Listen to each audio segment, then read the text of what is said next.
Chapter 157. According to the information obtained by the Underworld sect, the Red Beard Bandits' largest lair was located in a small valley 2,000 kilometers northwest of Gold Goose City. The valley was shaped like a gourd. It was wide at both ends and narrow in the middle, hence its name. The Gourd Valley was 2,000 kilometers away from the southern foot of Mount Huiyan and 700 to 800 kilometers away from the northern foot of Mount Huiyan. The Red Beard Bandits usually pillaged the northern foot of the mountain. The 30 or so cultivators that exterminated the Red Beard Bandits had to travel 8,000 kilometers from Clear Glass Market to reach the Gourd Valley. Although there were many Red Beard Bandits' lairs, they weren't interested in attacking them one by one. Instead, they went straight for the Gourd Valley.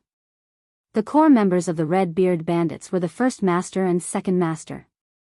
The two of them were in the Gourd Valley. According to the plan, the Liang clan and their close clans would send a total of 8 Foundation Establishment cultivators to attack the Gourd Valley. The other 20 or so Foundation Establishment cultivators would lie in ambush around the Gourd Valley. If they could attract the Red Beard Bandits from the other lairs, they would eliminate them all. If the Red Beard Bandits from the other lairs didn't come, they would go all out to kill the first and second masters. The two brothers were both at the peak of Foundation Establishment and possessed exceptional talent. Who knew when they'd open the Violet Palace? If the two madmen opened the Violet Palace, the entire northern border would never have peace. As long as the two core members of the Red Beard Bandits were killed, the other 4 Foundation Establishment cultivators wouldn't be able to cause much trouble even if they used the name of the Red Beard Bandits. The Gourd Valley was 8,000 kilometers away from Clear Glass Market. For Foundation Establishment cultivators, this wasn't considered far. Among the 30 or so Foundation Establishment cultivators, Wang Daoyuan's cultivation was the lowest. Furthermore, in order to conceal his strength, he used his spiritual sense to suppress the fluctuations of the other 4 elements. He behaved like an ordinary cultivator with the water element. If one didn't look carefully, they wouldn't be able to see anything unusual. The other Foundation Establishment cultivators took good care of him. In order to prevent him from falling behind, the entire group traveled at a speed of 500 kilometers per hour. Wang Daoyuan naturally wasn't in a hurry. Since the others were taking care of him, the slower they flew, the better. It would be best if the Red Beard Bandits had enough time to retreat and hide again. The Liang clan had already paid the price. Even if they returned without success, the Liang clan, they wouldn't be able to get their properties back. 16 hours later, they were only 200 to 300 miles away from the Gourd Cave. Everyone was divided into 3 groups. The 8 Foundation Establishment cultivators from the Liang clan and the clans close to them temporarily waited in place. The head of the Yang clan, Yang Ziyuan, led his clans, including the Wang clan, the Meng clan, and more than 10 cultivators to surround the Gourd Cave from the west. The 10 Foundation Establishment cultivators of the Netherworld sect circled around from the east side of the Gourd Cave. After the cultivators from the east and west were in position, Liang Jiaxing led the 8 Foundation Establishment cultivators into action. They flew directly above the Gourd Cave. At this time, the Red Beard Bandits in the Gourd Cave were not on guard at all. They were still eating, drinking, and playing in the valley. 8 Foundation Establishment cultivators cast spells in the air, attacking the Qi Refinement Red-Bearded Bandits in the valley. These ordinary Red-Beard Bandits usually followed their leader to plunder houses or fight battles that went smoothly. How could they possibly contend against a foundation-building cultivator? A few large-scale destructive spells were thrown at them, and the group of people were like headless flies, fleeing in all directions. Not long after, a defensive light barrier lit up in the valley. This defensive light barrier was not weak. Liang Jiaxing, a late Foundation Establishment cultivator, cast a rank 2 spell, but the light barrier only flickered slightly. The strength of this defensive light barrier was definitely not something a rank 2 spell formation could have. It seemed that the Red Beard Bandits had put in a lot of effort to set up a rank 3 defensive spell formation here. Liang Jiaxing saw that he could not break the spell formation in a short period of time and shouted, "They say that the Red Beard Bandits are unstoppable in the north and south of Huiyan Mountain.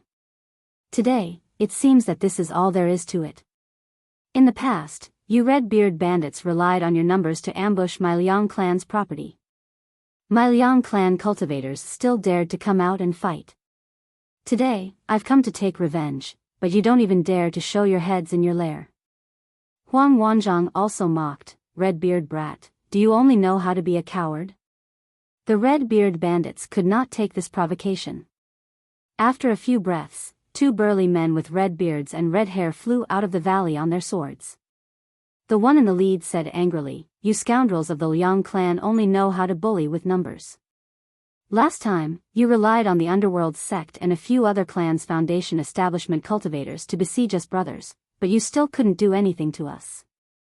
Today, you scoundrels want to take down the Gourd Valley with just you? The 8 people led by the Liang clan saw the Red-Beard brothers come out and did not waste words. They directly threw a few spells at them. The Red-Beard brothers' cultivation was higher than the 8 people of the Liang clan. Their reactions were also faster and they dodged the attacks with their swords. Afterwards, they each condensed a ball of fire the size of a millstone and threw it at the 8 people. These fireballs were not ordinary flames. Although they could not be counted as spiritual fire, they were still extraordinary. The 8 people did not dare to take them head-on and could only dodge the fireballs. The 8 people of the Liang clan did not have enough cultivation and did not have the heart to fight to the death. 8 against 2, they were actually evenly matched. The Wang clan and the others were hiding more than 20 miles away from the cliffs on both sides of the Gourd Valley. At this distance, a foundation establishment cultivator's spiritual sense would not be able to detect them. As long as there was something to hide them, they would not be discovered. The Red-Beard brothers seemed to have cultivated a type of joint attack spell. When the 2 of them worked together, their power was multiplied by several times. The 8 people did not dare to face them directly. They could only rely on each other to restrain them and barely contend with them. The 2 groups were unable to determine a winner and the battle continued for 8 hours. At this moment, the Yang clan leader transmitted a voice message to the people lying in ambush, someone is coming from behind. Hide in the earth. These foundation establishment cultivators were all experienced. Those who did not know the earth escape spell had earth escape talismans on them. Once they heard that they were hiding in the earth, they quickly escaped more than 30 meters deep. At this depth, a normal foundation establishment cultivator's spiritual sense would not be able to detect them. After a few minutes, 4 foundation establishment cultivators flew over them on their swords. In half a cup of tea's time, more than 300 Qi refinement Red-Beard bandits entered the Gourd Valley from the small paths on the north and south sides. Wang Daoyuan could not believe it. The infamous Red-Beard bandits, who had rampaged in the Huiyan mountain area for more than 100 years, were surrounded just like that? They were surrounded in an instant. The goal this time was to kill the foundation establishment Red-Beard bandits. The group did not pay attention to these Qi refinement cultivators. Now that they were here, they could kill them all in one fell swoop. Above the Gourd Valley, 4 foundation establishment cultivators joined the battle. The situation became 6 against 8. The 8 people of the Liang clan immediately became strained. Liang Zhexing shouted, everyone, Dao Yu, it's time to make a move. Yang Ziyuan took the lead and rushed out with 2 foundation establishment cultivators of the Yang clan. Wang Daoyuan wanted to continue watching the show, but since the Yang clan had made a move, he could only follow. The underworld sect's foundation establishment cultivators lying in ambush on the east side of the Gourd Valley also jumped out immediately. More than 20 people flew into the sky on their swords and surrounded the 6 Red-Beard bandits. The 6 Red-Beard bandits did not linger and directly flew down on their swords. They did not leave the defensive light barrier. Now that they suddenly fled, no one could stop them in time. They successfully fell into the formation's light barrier. After the 6 of them landed, the Great Master laughed arrogantly. If not for the fact that I was worried that you would not be able to take down the Gourd Valley and cause trouble for the other brothers, I wouldn't have bothered with you. I didn't think that you scoundrels would still be so immature. You let my brothers enter the Gourd Valley just like that. In this Gourd Valley, not to mention you foundation establishment cultivators. Even if that old man Liang came personally, what could he do to me? So these two brothers had wasted so much time here just to put on an act. They had more than 30 foundation establishment cultivators on their side, and they really thought that these two brothers were boorish men. In the end, they had all been played. Sure enough, those who could survive in the immortal cultivation world were not fools.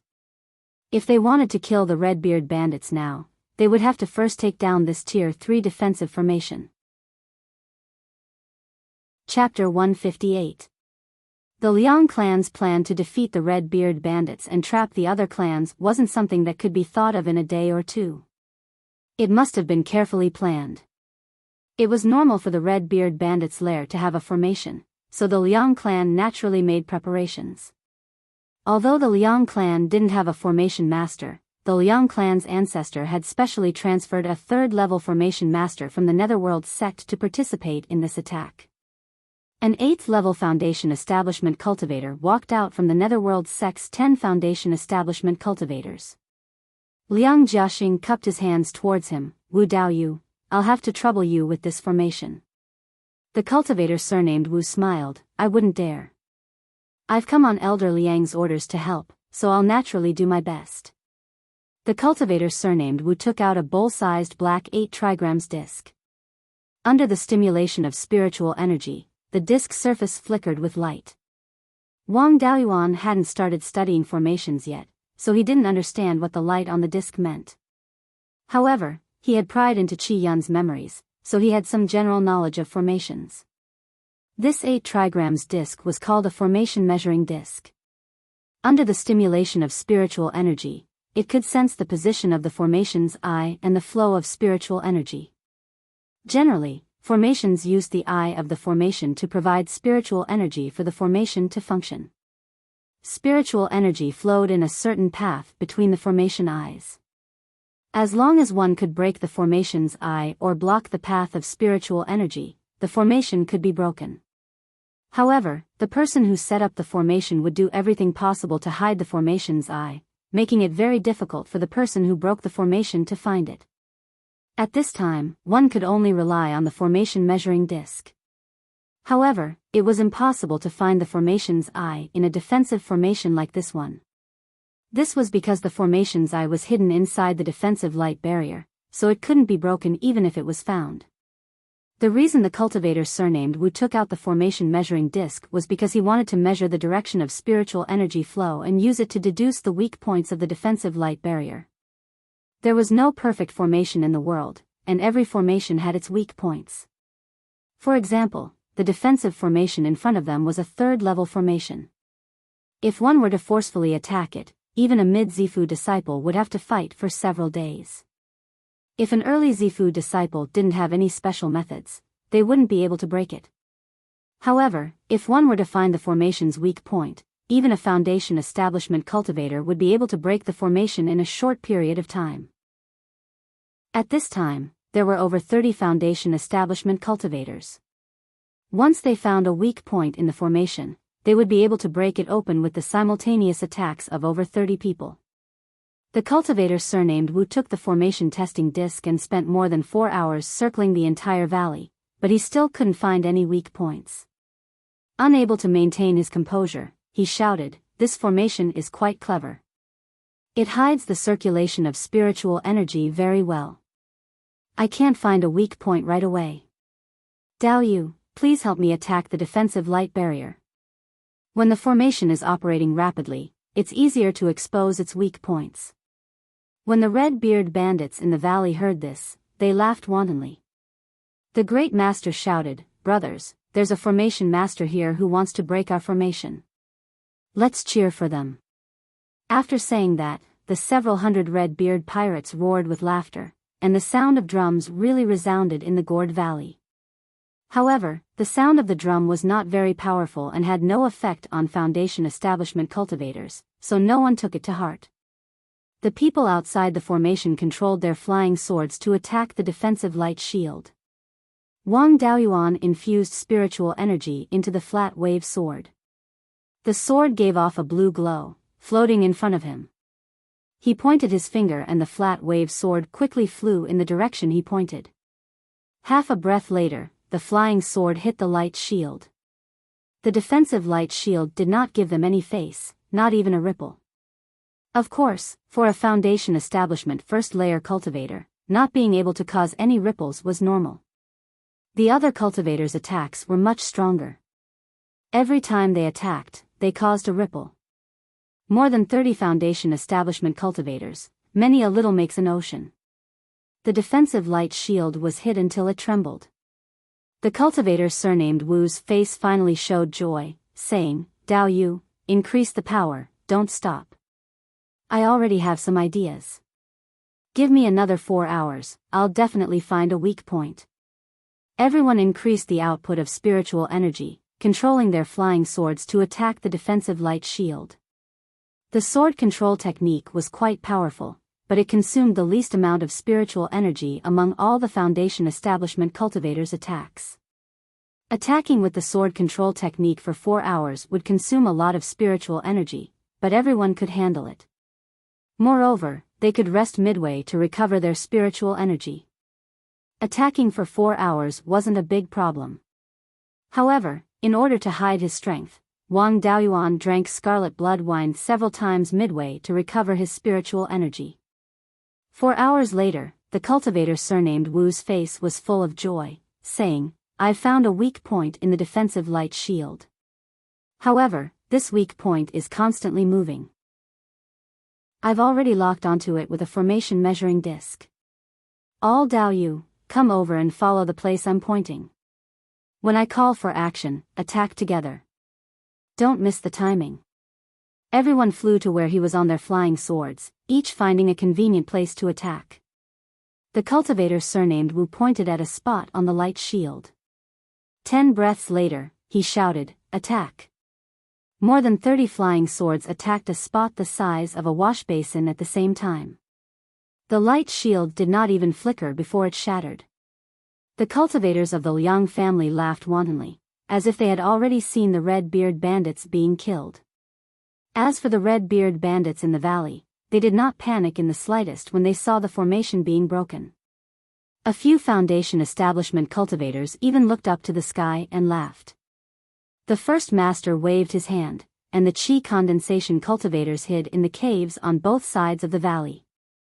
From beginning to end, the beating of drums in the valley had never stopped. Everyone outside the valley had a puzzled expression. Why was the red-beard bandits even happier than they were after the defensive formation was broken? Was there something wrong with their heads? Wang Daoyuan felt that something was amiss. He transmitted his voice to the clan head. The red-beard bandits should still have a backup plan. This formation was only used to stall for time. We might have already fallen into their trap. Once there's a change, just run. Don't worry about me.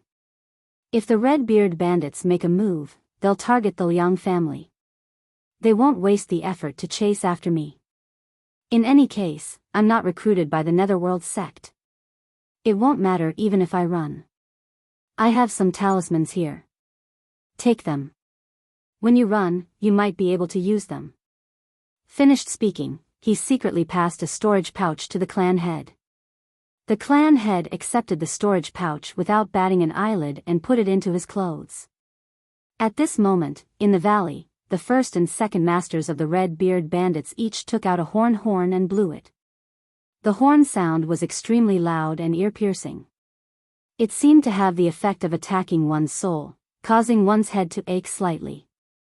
Although the Liang family cultivators did not dare to fly down directly, they would not just stand by and watch.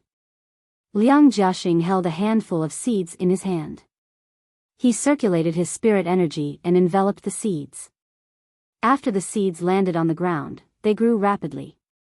Hundreds of vines spread throughout the valley, attacking anyone they saw. A Foundation establishment cultivator among the red-beard bandits snorted coldly.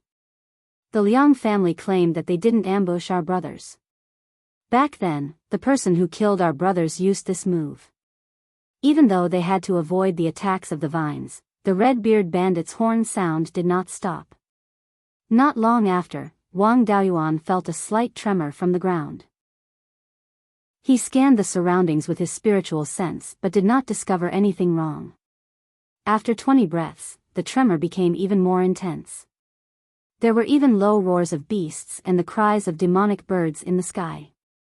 So, the red-bearded bandits had been beating the drums and blowing the horns for so long to summon demonic beasts. He did not expect the red-bearded bandits to have such an ability.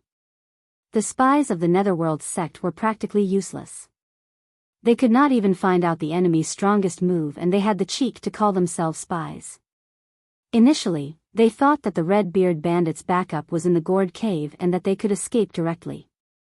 However, now that the demonic beasts were surrounding them from all sides, whoever ran first would be surrounded and attacked. Chapter 159. 50 breaths later, the beasts appeared outside the gourd valley and surrounded the 30 foundational cultivators. There were more than 100 second-rank demonic beasts on the ground and more than 50 second-rank demonic birds in the sky. However, there were not many rank 1 demonic beasts, only a few hundred of them. There were less than 200 rank 1 demon birds. These rank 1 demonic beasts were not of much use against Foundation establishment cultivators and were only here to make up the numbers. Being surrounded by so many demonic beasts, the Liang clan cultivator who was smiling brightly earlier instantly had a bitter expression on his face.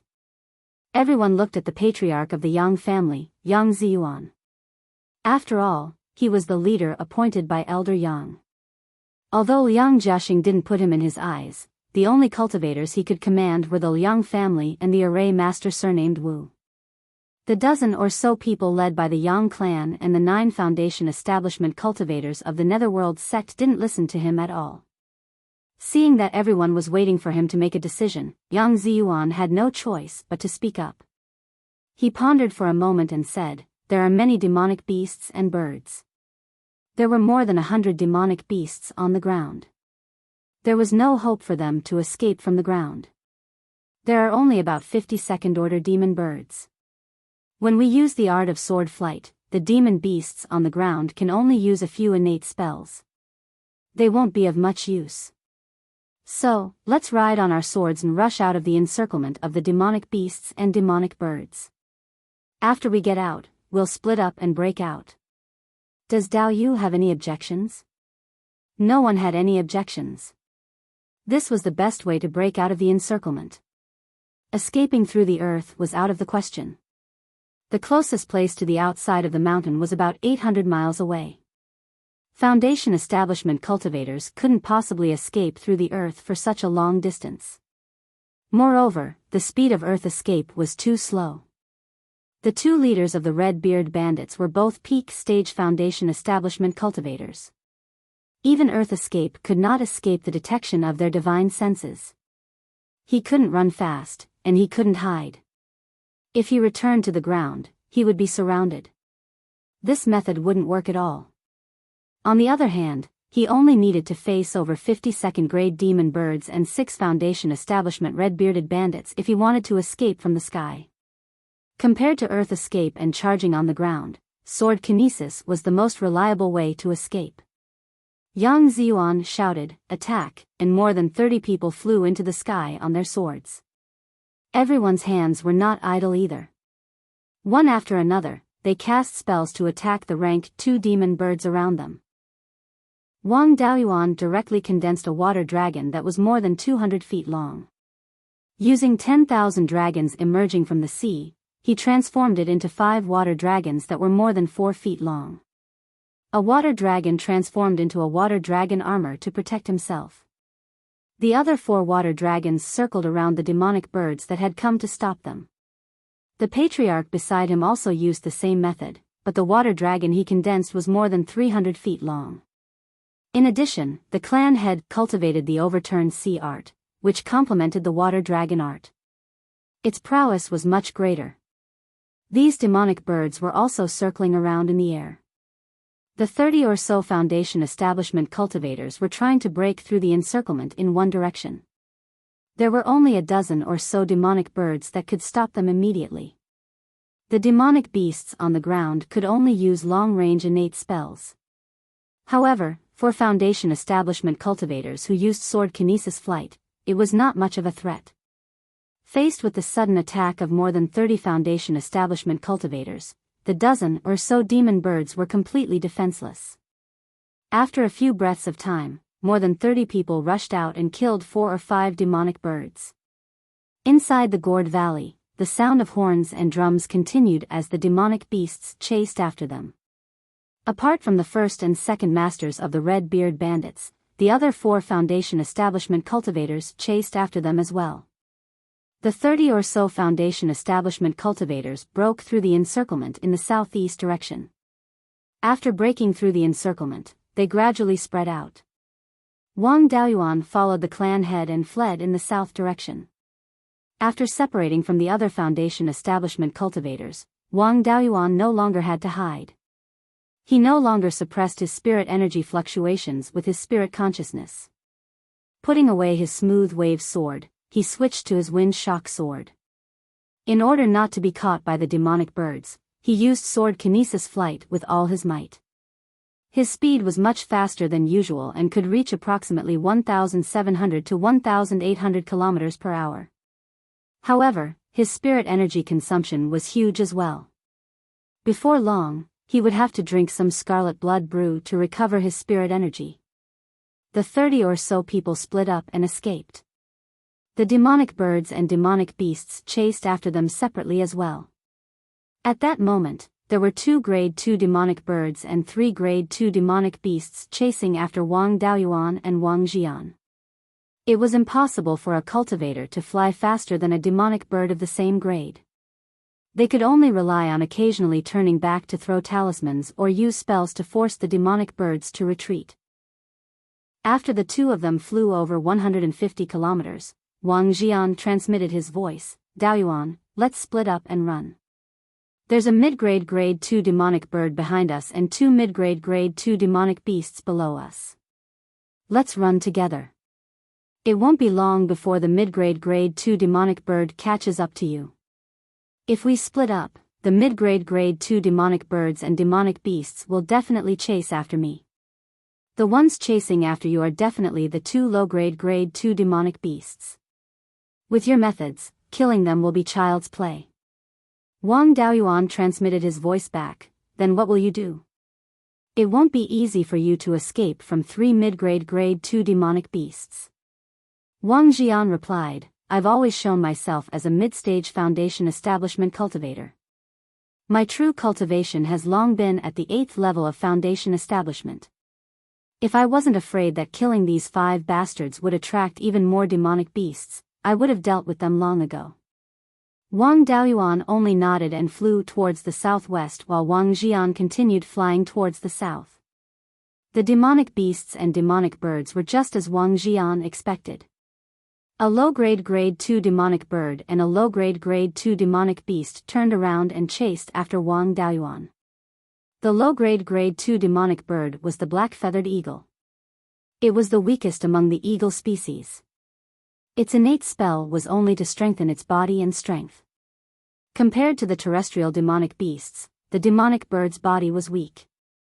No matter how strong it was no different from having no innate spell. The low-grade grade 2 demonic beast on the ground was called the forest leopard. Its fur was a bit like a silver cat. Its innate spell was a movement technique. It was known for its speed and agility. It could cross mountains and pass through forests as if it were flat ground. Wang Daoyuan fought and retreated at the same time. Soon, he had escaped 500 kilometers away. Suddenly, a person stood on top of a mountain in front of him. That person smiled and said, "May I know the name of this Dao Yu from the Wang family? My name is Feng Linchuan. I would like to make friends with Dao Yu." This person was the weakest among the 6 Foundation establishment cultivators of the Red Beard Bandits. Wang Daoyuan pointed at the demonic bird behind him and asked, "Is this how you make friends? If you really want to make friends, let me take care of these 2 beasts first. It won't be too late to make friends after that." Feng Linchuan smiled and said, "If it weren't for these 2 beasts, would Dao Yu give in so easily? Let's not beat around the bush. I'm a wind cultivator, but I haven't found a suitable magic weapon. The flying sword under Dao Yu's feet is just right. As long as Dao Yu hands over the flying sword, I won't make things difficult for Dao Yu. Chapter 160. Wang Daoyuan still had to face Feng Linchuan, so there was no point in killing this big cat, so he let it go. He turned to Feng Linchuan and asked with a smile, "I've long heard that wind cultivators are known for their speed and agility. Especially the wind escape technique. Its speed is second only to the thunder escape technique, and its agility is far greater than the thunder escape technique. How does it compare to my golden rock feather? There are still more than 500 feathers on my golden rock phantom. Dao Yu, do you want to give it a try?" Feng Linchuan still looked confident and said with a smile, "Dao Yu's Dharma spell is very advanced. It should be the work of a golden core senior. If fellow Daoist was at the third level of foundation establishment like me, I wouldn't even have the time to escape. I definitely wouldn't dare to fight against you. Unfortunately, Dao Yu is only a first-level foundation establishment cultivator. Such a powerful Dharma spell must consume a lot of energy. I wonder how long Dao Yu can last.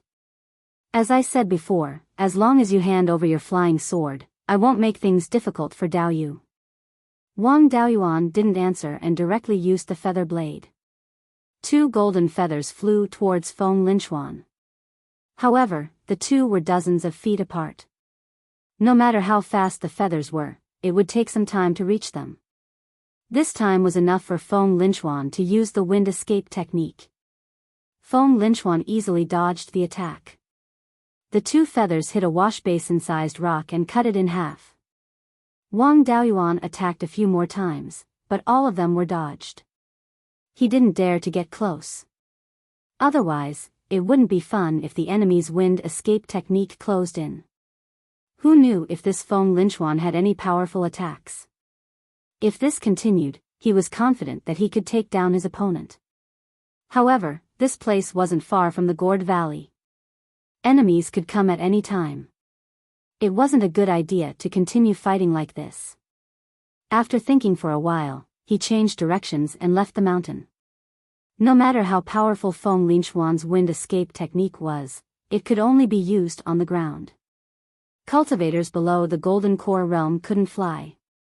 Although some escape techniques could allow one to fly for a short time, such as Shizhenbang's meteor escape technique. But it was definitely not as flexible as on the ground. Now that he had changed directions, Feng Linchuan would either have to give up the chase or fly on his sword. While flying on the sword, he couldn't use any escape techniques, so his agility was greatly reduced. As long as Feng Linchuan dared to chase after him, he would be a live target in the air. Feng Linchuan hesitated for a moment, but still decided to chase after him on his sword. The flying sword beneath his feet was only a second-tier low-grade sword. Furthermore, from the looks of it, the material of the sword wasn't that great. It couldn't be compared to the wind-shocking sword at all.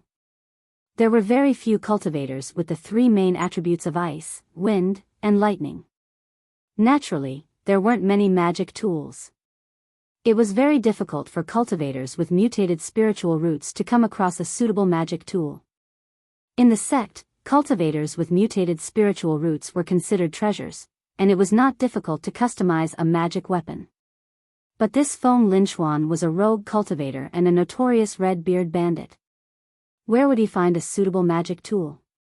Even if a weapon refiner was willing to refine a Dharma artifact for him, he still had to worry whether the other party was using the Dharma artifact as bait to take the opportunity to capture him in exchange for the bounty. Thus, it wasn't strange that he had designs on the shocking wind sword. When Wang Daoyuan saw that he was chasing after him, he didn't hold back and directly threw 3 feathers behind him. Feng Linchuan hurriedly dodged, but he couldn't use the wind escape technique in the air, so his agility was greatly reduced.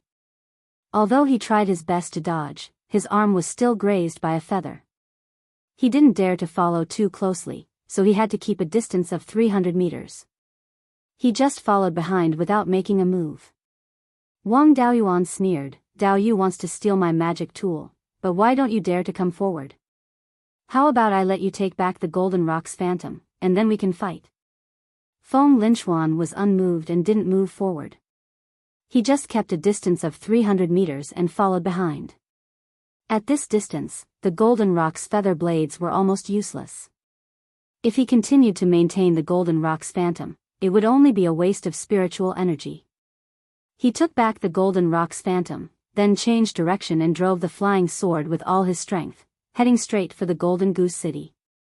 At this time, Feng Linchuan was a little anxious. Once Wang Daoyuan entered the Golden Goose City, it would be completely impossible for him to seize the flying sword. Not only was there a Violet Palace Realm cultivator guarding the Golden Goose City, there were also more than 20 Foundation Establishment Realm cultivators. In addition, there were large magic tools for guarding the city and all kinds of array formations. Even a Violet Palace Realm cultivator wouldn't be able to do anything, let alone an early-stage Foundation Establishment Realm cultivator. Feng Linchuan also sped up and chased after Wang Daoyuan. After all, his cultivation was 2 levels higher than Wang Daoyuan, so he was slightly faster than Wang Daoyuan when he used all his strength to drive the flying sword under his feet. When the two were only 300 meters apart, Feng Linchuan used the wind sword technique and condensed a long sword with wind spiritual energy and stabbed at Wang Daoyuan. Wang Daoyuan was already prepared, and he already held the 5-dragon soul chasing whip in his hand. His divine sense had already locked onto the opponent, so Feng Linchuan's every move couldn't be hidden from him. He turned around and lashed out with the whip, and the tip of the whip directly shattered the long sword formed by the wind sword technique. Then, a stream of energy shot out from the tip of the whip and went straight for Feng Linchuan's face. This whip technique was based on the sword techniques of sword cultivators, and the energy it released was very similar to sword qi. Its lethality couldn't be underestimated, and it was also very fast. Feng Linchuan hurriedly dodged, but unfortunately, he couldn't use the wind escape technique while flying on the sword, so his speed was much slower. However, as the leader of the Red Beard Bandits, he was also a veteran. When he saw Wang Daoyuan's whip, he knew that this attack wasn't simple, so he used a second-grade low-grade earth armor talisman while dodging. The energy from the tip of the whip arrived in the blink of an eye. The shadow of the khaki-colored armor was directly shattered. The remaining energy of the whip hit his left shoulder. Fortunately, he was protected by the defensive spiritual armor, so the energy couldn't penetrate it. He only felt that his left shoulder was punched, and it hurt a little, but it wasn't serious. However, Wang Daoyuan's whip really scared him. It broke 2 second-grade spells and was still able to injure him. He didn't dare to continue fighting, so he turned around and tried to escape. Wang Daoyuan had been chased for a long time, and it wasn't easy for him to suppress his opponent. Feng Linchuan wanted to run, but how could Wang Daoyuan let him do as he wished? He also turned around and chased after him. Before he reached the Foundation Establishment Realm, he could already release a whip in half a breath, so there was no problem for him now. Due to the characteristics of soft weapons, the attack speed couldn't be increased infinitely. 3 whips in a breath was already the limit. Even so, this speed was enough to make most opponents unable to resist. For example, Feng Linchuan was already beaten silly. He had also cast spells many times to counterattack, but the usually powerful wind attribute spells had become weak in front of Wang Daoyuan's whip. Fortunately, his defensive spiritual armor wasn't low grade, and it was still intact after taking a few whips from Wang Daoyuan. However, he was shaken by the remaining force of the whip and spat out a few mouthfuls of blood. Flying on the sword, the two's speed was about the same, so there was no way to increase the distance between them. Moreover, he had to constantly use spells, so he couldn't escape at all. Otherwise, he would be treated as a live target by Wang Daoyuan. Feng Linchuan wasn't a brute. He knew that he couldn't win in the air, so he didn't want to fight to the death.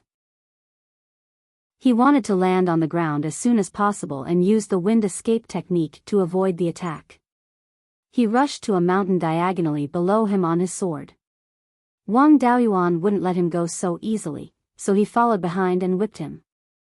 After taking 5 or 6 whips and spitting out 5 or 6 mouthfuls of blood, he finally landed on the mountain. Chapter 161. Wang Daoyuan followed closely behind and landed on the mountain peak, lashing out at Feng Linchuan again. Although Feng Linchuan was heavily injured, his reaction was still extremely fast. He used the wind escape technique and dodged the attack. Wang Daoyuan couldn't keep up with the speed of 3 whips per second. After such a long time, he had used up more than half of his spirit energy. He had to slow down and lashed out once every 2 breaths. Seeing Feng Linchuan's fatigue, Feng Linchuan felt that his chance had come. Taking advantage of the gap, he used wind escape to rush over and kill him in one blow. Wang Daoyuan's divine sense had been watching him, so how could he let him succeed? He used cloud escape to dodge the sneak attack. He even turned around and lashed out at him. Feng Linchuan didn't make any defensive preparations and took the whip head-on, flying 10 meters away. Before he recovered, Wang Daoyuan took out a jar of 100-year scarlet blood wine and drank a few mouthfuls. After refining it a bit, his spirit energy recovered to 70 to 80%. This made Feng Linchuan, who wanted to rely on his cultivation and spirit energy to win, lose confidence. After drinking a few mouthfuls, he recovered more than half of his spirit energy. That jar of wine was enough to exhaust him to death several times. He no longer had any hope of winning and took out a few middle-grade level 2 spirit talismans, saying, "I'm not good enough and I'm not Daoyu's match. But I still have a few middle-grade level 2 spirit talismans. If we really fight, it's hard to say who will win." Wang Daoyuan took out a stack of middle-grade level 2 spirit talismans and asked sincerely, "Is this the spirit talisman Daoyu is talking about?" Feng Linchuan was naturally knowledgeable. With a sweep of his divine sense, he knew that the 50 to 60 spirit talismans in Wang Daoyuan's hand were real. His face turned ashen. His trump cards were like cabbages to Feng Linchuan. What was there to fight about? After a while, he sighed, saying, "I overestimated myself. If you want to kill me, do as you please." Wang Daoyuan laughed and said, "My Wang family has always minded our own business. Why would I want to kill Daoyu? This time, I participated in the encirclement of your side because I was forced by the Liang family and had no choice. From the beginning to the end, the cultivators of my Wang clan have not killed a single one of you. The Wang family has no intention of becoming enemies with you, so please do not invade our Wang family's property. Of course, if you insist on starting a war with my Wang clan will naturally accompany you." Only his own family knew that he had disguised himself as a Liang clan cultivator and killed the Red Beard bandits. Things that outsiders didn't know about could be treated as if they had never happened. With that, he took out a pill bottle and tossed it to Daoyu. "Here are 10 second-grade rejuvenation pills, enough to heal Daoyu. As for this shocking wind sword, I only use it as a means of transportation. If Daoyu wanted it, there was no harm in giving it to Daoyu. However, this is something left behind by my ancestor, and as a descendant, I dare not give it away so easily. Please forgive me, Daoyu." Feng Linchuan had thought that he would die for sure, but not only did he not die, he even received a bottle of pills. He was overjoyed. Daoyu is too serious. This time, I was greedy and took the initiative to cause trouble for Daoyu. If it wasn't for Daoyu's magnanimity, I would already be dead. I can't repay you for not killing me. When I return to the Gourd Valley, I will advise my brothers not to become enemies with the Wang family." Wang Daoyuan cupped his hands. "Then I will have to trouble Daoyu. I will take my leave." With that, he flew towards Gold Goose City. After resolving his conflict with Feng Linchuan, Wang Daoyuan finally let out a sigh of relief. If he couldn't resolve this matter and the Red Beard bandits became enemies with his family, he wouldn't be able to survive. All of his family's properties to the north of Jade Spring Peak would be gone. Even if those properties were gone, the Wang family wouldn't suffer a great loss. However, the family's path to the elemental mystery realm would be cut off, and they wouldn't be able to move ordinary family members there. It would be best if they could resolve this matter peacefully. The Liang family should face the Red Beard bandits themselves. After flying for dozens of miles, Wang Daoyuan sent a message to the family head, telling him that he was safe and asked if he was safe. The family head replied that he had arrived at Gold Goose City safely. Wang Daoyuan felt relieved and was no longer in a hurry to travel. At this time, it had been 4 to 6 hours since they left the Gourd Valley. The cultivators who broke out of the encirclement should have escaped to the south of Mount Huiyan. Since the Red-Beard bandits swept through the Liang family's properties 7 years ago, all the families south of Mount Huiyan were on high alert. Once the Red-Beard bandits came to the south of the mountain, all the families would unite to fight against them. Therefore, the Red-Beard bandits didn't dare to openly cause trouble in the south of the mountain. The cultivators who broke out of the encirclement would be safe once they reached the south of the mountain. Wang Daoyuan followed the southern foot of Mount Huiyan and headed east. After flying for a few hundred miles, he suddenly heard the sound of fighting coming from behind a small mountain in front of him. He flew over to check what was going on and saw 3 blue-eyed azure wolves attacking an old cultivator. The 3 blue-eyed green wolves were second-rank low-grade demonic beasts, while the old cultivator was at the 7th level of the Foundation Establishment realm. Although the old cultivator's cultivation was much higher, his injuries were very serious and he wasn't a match for the 3 blue-eyed green wolves. His body was stained with blood and his Daoist robe was tattered and soaked with blood. Wang Daoyuan didn't recognize who he was. However, looking at the spells he used, it seemed to be the inheritance of the Meng family of the Ash Cloud Peak. This old cultivator was most likely the Grand Supreme Elder of the Meng family, Meng Qingshan. The Wang family and the Meng family had supported each other for close to 300 years. When the Grand Supreme Elder of the Meng family was in trouble, Wang Daoyuan naturally had to help. He flew towards the 3 blue-eyed green wolves with the 5-dragon soul-chasing whip in his hand. With the 5 elements whip in his hand, he directly smashed the head of one of the blue-eyed green wolves. The remaining force of the whip hit the stone under the wolf's feet, causing countless fragments to fly. The fragments hit the other 2 wolves, causing them to let out a series of miserable cries. They no longer cared about their dead companions and turned to run. Seeing one of the blue-eyed green wolves dead and 2 fleeing, Meng Qingshan heaved a sigh of relief. He was already nearing the end of his life. Even if he recuperated well, he didn't have many days left. Now, he was seriously injured.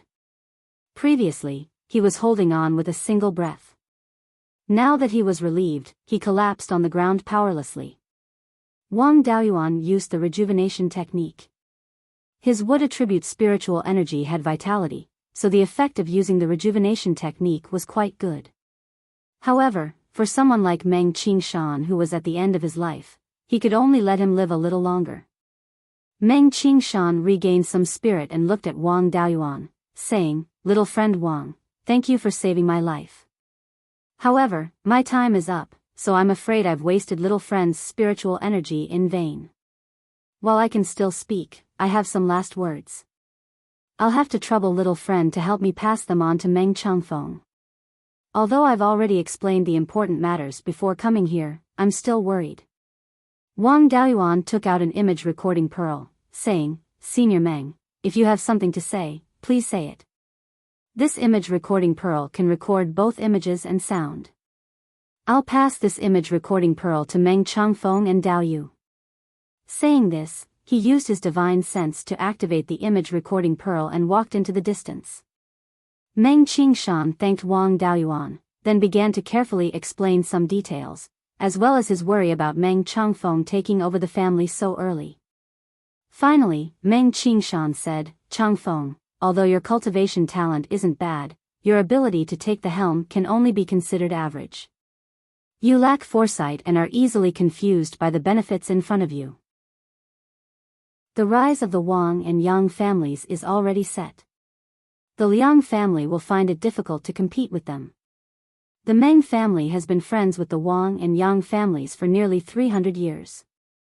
If we follow the 2 families, the Meng family can rely on the legacy of our ancestors to rise again. If we board the wrong boat, I'm afraid the family will be ruined in your hands. This old man won't be able to die in peace." Saying this, Meng Qingshan breathed his last. Wang Daoyuan put away the image recording pearl, cut down a few trees, and made a coffin. He simply put away Meng Qingshan. Chapter 162. Wang Daoyuan released Yun Yi from the spiritual bead space, found a few vines, and tied Meng Qingshan's coffin to its back. After all, the Wang and Meng families were old friends, so they still had to respect Meng Qingshan's body. It was not appropriate to directly put it in the storage bag. This place was more than 2,000 miles away from the Meng family's Ash Cloud Peak. Foundation establishment cultivators could only fly on their swords, so their ability to carry weight was very weak. Carrying a coffin, they couldn't fly on their swords, and walking for more than 2,000 miles was time-consuming. With Yun Yi here, it was natural to let it do the hard work. At first, this guy was the overlord of the space, bullying whoever it caught. Later, when the fierce blood pigs reproduced, it was beaten until it didn't dare to land. There were golden wings in the sky. Yun Yi's fighting ability in the air was incomparable to that of the golden-winged goshawk, so it was bullied until it couldn't fly. Living in the space was very suffocating, so it always wanted to come out for a stroll. But Wang Daoyuan had been busy refining pills and making talismans, so he didn't have time to take it out. It was also a troublemaker, so he didn't dare to let it out casually. At this time, it finally came in handy. With a body of 5 to 6 meters long, its flying speed and flexibility couldn't be compared with the golden wings, but it was good at carrying weight. As long as it came out to play, it was willing to carry a big stone, let alone a coffin. After restraining Meng Qingshan, Wang Daoyuan sent a message to the patriarch, telling him about Meng Qingshan. After the patriarch learned about it, he didn't wait for him and immediately set off from Jinyan City, returning to Yuchuan Peak. 3 hours later, Yun Yi arrived outside the Ash Cloud Peak. When the Meng family members on the Ash Cloud Peak saw a huge white tiger flying in the sky outside, they were so scared that they immediately opened the mountain protection array. Wang Daoyuan's flying speed was much slower than Yun Yi's. After half a cup of tea's time, he arrived at the Ash Cloud Peak. He shouted to the cultivators on the peak, "Meng family cultivators, don't panic. I'm Wang Daoyuan of the Wang family. This Yun Yi tiger is my spiritual beast. Your family's grand elder died in Mount Huiyan. I'm here to return Senior Meng's body." Moments later, the Ash Cloud Peak's protective array closed, and a person flew out on a flying sword. It was none other than the Meng family's patriarch, Meng Changfeng. He led Wang Daoyuan to the Ash Cloud Peak and bowed to Wang Daoyuan. "Thank you, Wang Daoyuan, for bringing back the Grand Elder's body. I am unable to repay your kindness, please accept Wang Daoyuan's respect." Wang Daoyuan immediately held him up and said, "The Wang and Meng families are like lips and teeth. It's only right that we help each other. Let's first attend to Senior Meng's funeral." Wang Daoyuan removed the coffin from Yun Yi's back and handed it to the Meng family members. He put Yun Yi back into the spirit pearl space and glanced around. Meng Changfeng immediately understood and led him to the reception area before dismissing everyone. Wang Daoyuan handed the image recording pearl to him and said, "Senior Meng was besieged by 3 blue-eyed green wolves. When I rushed over, he was already seriously injured and difficult to treat. In addition, he's already old. Even if I use the rejuvenation technique, I can only make Senior Meng leave behind his last words. Senior Meng's belongings are still on his body. When this matter is over, I'll return to the family first. When Senior Meng's funeral is over, I'll come to offer my condolences." Meng Changfeng sent him out of Ash Cloud Peak before returning. Wang Daoyuan put Yun Yi back into the spirit pearl space and returned to Jade Spring Peak. At this time, the patriarch had also returned to Jade Spring Peak. Wang Daoyuan arrived at the patriarch's cave and saw that he was covered in wounds. However, his breathing was very stable, so he shouldn't have suffered any internal injuries. Wang Daoyuan was about to use the rejuvenation technique to heal him. The patriarch stopped him with a smile and said, "You're usually quite quick-witted. Why are you so muddle-headed today?" This time, the encirclement of the red-beard bandits failed.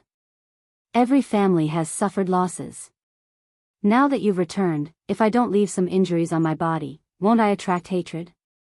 Anyway, they're all superficial wounds. They'll heal in a few days. I've already announced to the public that I'm seriously injured and can't handle matters. I'll leave all the family matters to you and Shui. Go out, I need to recuperate.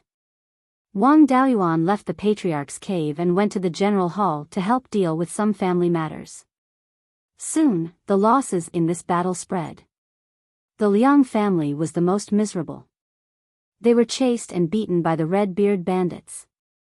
One foundation establishment cultivator from the Liang family died, one was seriously injured, and one was lightly injured.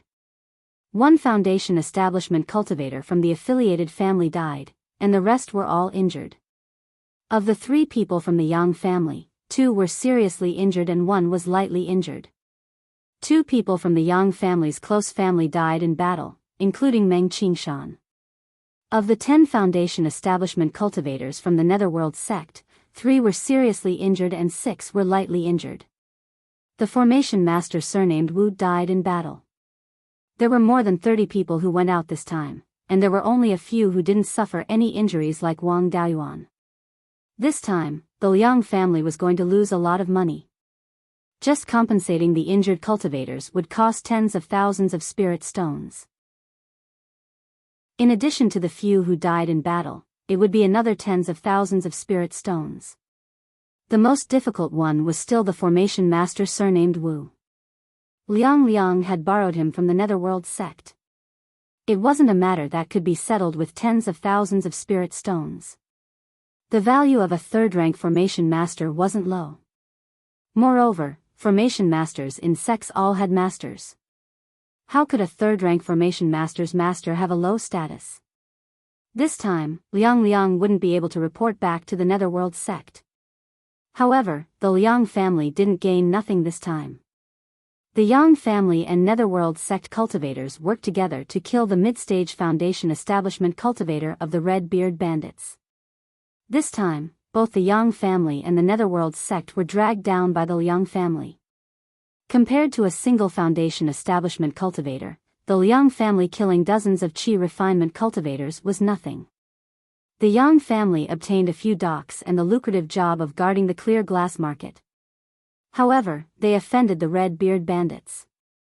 It was hard to say what they gained or lost, but at least for now, they had profited greatly. On the Wang family's side, Wang Daoyuan tricked Feng Linchuan. At the very least, the Red Beard Bandits wouldn't hold a grudge against them and they obtained a second-rank cinnabar mine for free. The Liang family suffered great losses, but with someone to share the burden of the Red Beard Bandits, they had a chance to catch their breath. 3 days later, the Meng family held a funeral for Meng Qingshan. This time, the ash cloud peak wouldn't be peaceful. It was hard to say if the Liang family would take advantage of the Meng family's weakness to bully them. At the very least, it was certain that they would refuse to pay the compensation of 10,000 spirit stones. The Yang family definitely wouldn't let the Liang family have their way. They would send a foundation establishment cultivator to support them. As their ally, the Wang family couldn't just stand by and watch. This time, Wang Daoyuan and Tai Gong, 2 foundation establishment cultivators, went to pay their respects and support them. Wang Daoyuan represented the clan leader. Tai Gong and Meng Qingshan had been friends for more than 100 years. It was natural for him to send off an old friend. When the 2 arrived at the Ash Cloud Peak, the Meng family leader naturally knew that they were here to support him. He personally went to the Ash Cloud Peak to welcome them. Meng Changfeng also asked Wang Daoyuan to release Yunyi to thank her for carrying Meng Qingshan's coffin back. He specially bought a first-rank upper-grade demon beast for Yunyi. Yunyi ate her fill in the space. She only played with the demon beasts and didn't eat directly. After an hour, the Yang family's patriarch, Yang Ziyuan, came with Yang Yulan. At this time, Yang Yulan had successfully built his foundation. After bowing to the Meng family's patriarch, he ran to catch up with Wang Daoyuan. Not long after, the Liang family's patriarch arrived with 5 foundation establishment cultivators. How were they here to pay their respects? They were simply here to fight. After the 6 Foundation establishment cultivators from the Liang family arrived at the Ash Cloud Peak, they ignored Meng Changfeng and didn't bow to the deceased. They directly released their auras to pressure Meng Changfeng. Meng Changfeng only had 5 Foundation establishment cultivators, and 3 of them were early-stage Foundation establishment cultivators. They were at a disadvantage in terms of aura. Yin-Yi was using its claws to tease the first-rank upper-grade demon beast when it felt someone pressuring it with their aura. It stood up and roared angrily. Even though its cultivation was low, its bloodline was still that of a grade 2 high-tier demonic beast. On top of that, it had a massive body and a resounding roar. Apart from Wang Daoyuan, the other Foundation establishment cultivators present were stunned. Chapter 163. When Yin-Yi saw that the Liang clan had ill intentions towards its master, it walked behind Wang Daoyuan and stared at them with its tiger-like eyes. It was about 50 to 60 feet long. When it stood up, its head was about 20 feet tall, which was about the height of 4 strong men combined. Even 8 to 10 cultivators of the same level couldn't suppress its aura. It even purposely opened its mouth halfway, revealing its 1-foot-long canine teeth and licking its mouth from time to time. If a battle really broke out at such a close distance, even a mid-stage Foundation establishment cultivator could be killed by Yun-Yi in an instant if they didn't have a high-level escape technique. Seeing that he couldn't take advantage of it, Liang Jiaxing snorted and said, "How can an animal be so impudent in Daoyu's morning hall?" Wang Daoyuan smiled and said, "The animal is rude. Seniors, please excuse us."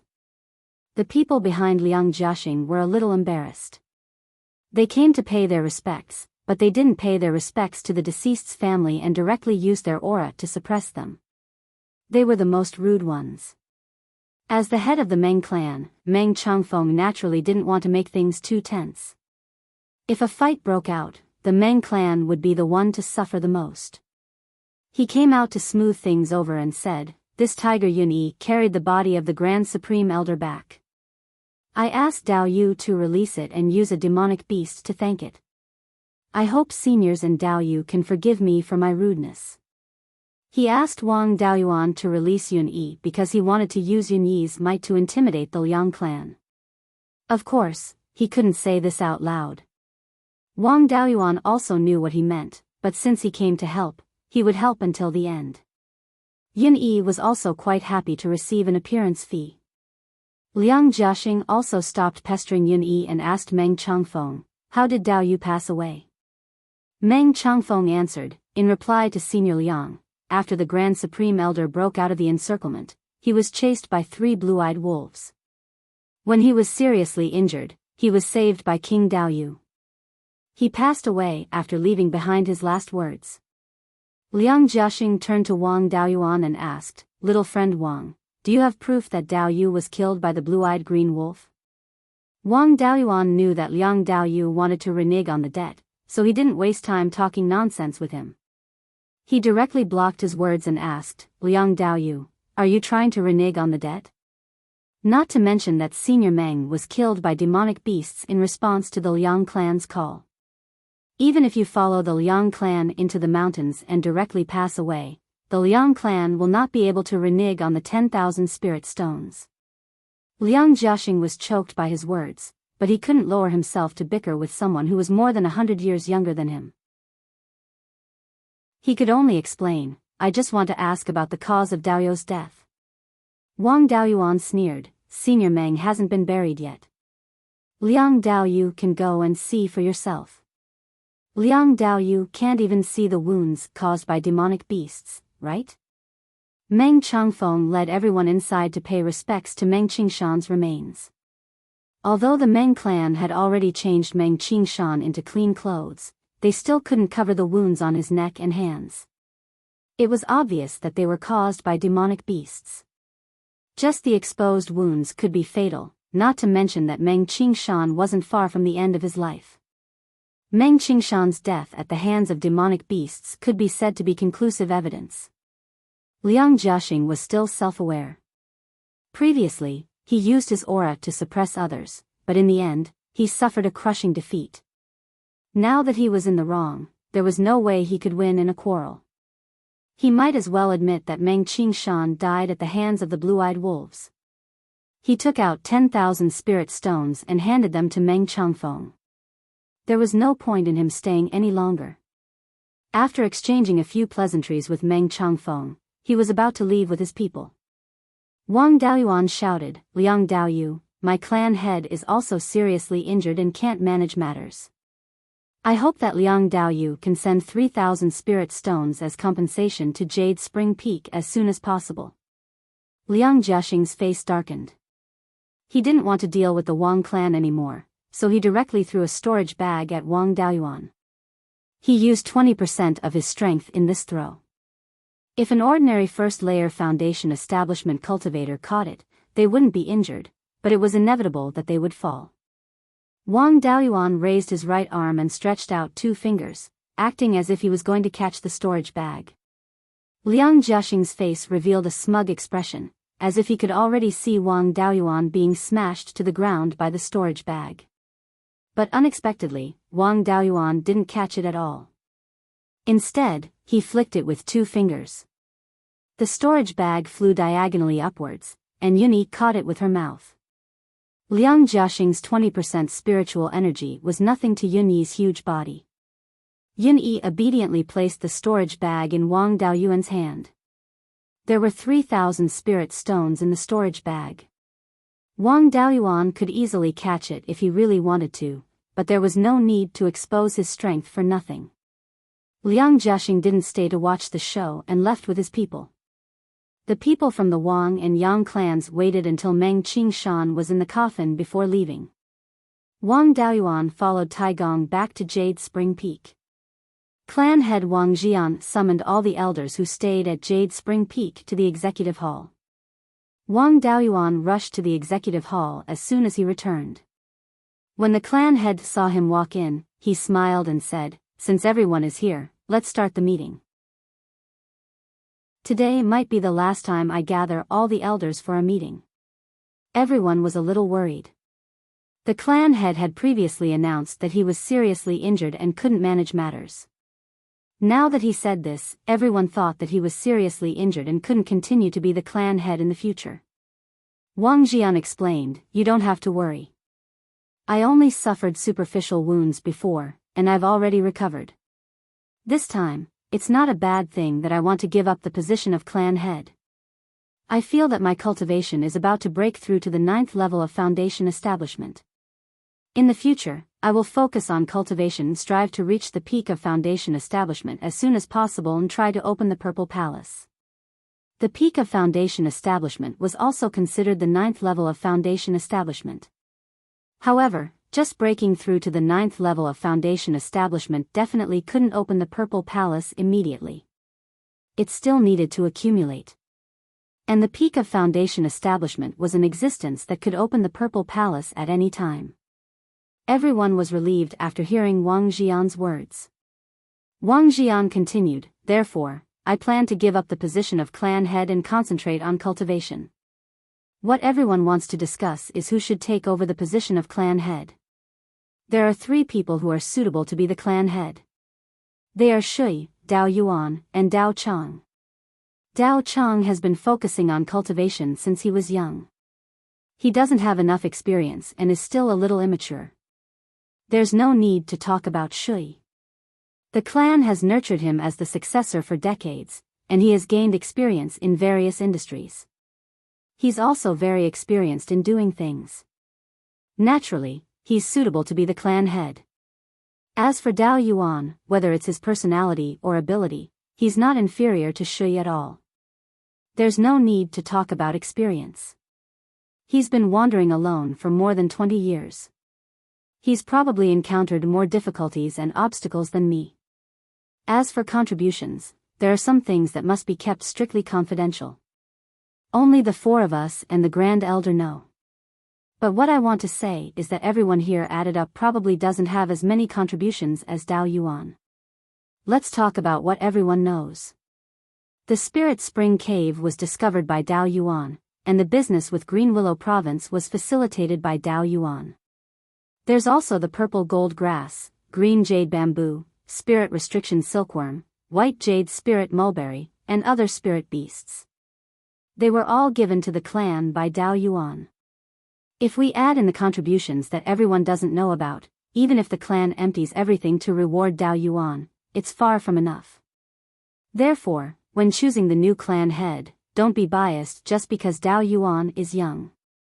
If anyone has any opinions, you can raise them. Chapter 164. Wang Daoyuan didn't want to be the patriarch. Although the family's affairs were all managed by the great elder, the patriarch didn't have much to manage. However, most of the family's affairs required the patriarch to personally decide. From the relationship with other families to the work that each family member had to do, the patriarch had to know everything. Otherwise, if he made a wrong decision, the entire family would be unlucky. He cultivated the 5-spirit immortal art and would need to spend a lot of time looking for the other 3 types of spirit fire. After becoming the patriarch, he would have a lot of affairs to deal with and wouldn't be able to go out for a long time. Therefore, it was best for someone else to be the patriarch and for him to come up with ideas. Therefore, after the patriarch finished speaking, he immediately said, "Patriarch, don't bring me along. I don't want to be the patriarch. It's better to let the 12th uncle be the patriarch. My strength is in finding spirit objects. If I become the patriarch, there will be a lot of affairs waiting for me all day. How can I search for spirit objects? There's also a secret that I've been hiding from everyone. In addition to being a second-rank middle-grade spirit talisman master, I'm also a second-rank high-grade alchemist. Where would I find the time to manage the family's affairs?" As soon as these words came out, before anyone could react, 7th Uncle Wang Shouhong stood up excitedly and asked, "Is this true? Are you really a second-rank high-grade alchemist?" Wang Daoyuan smiled but didn't answer.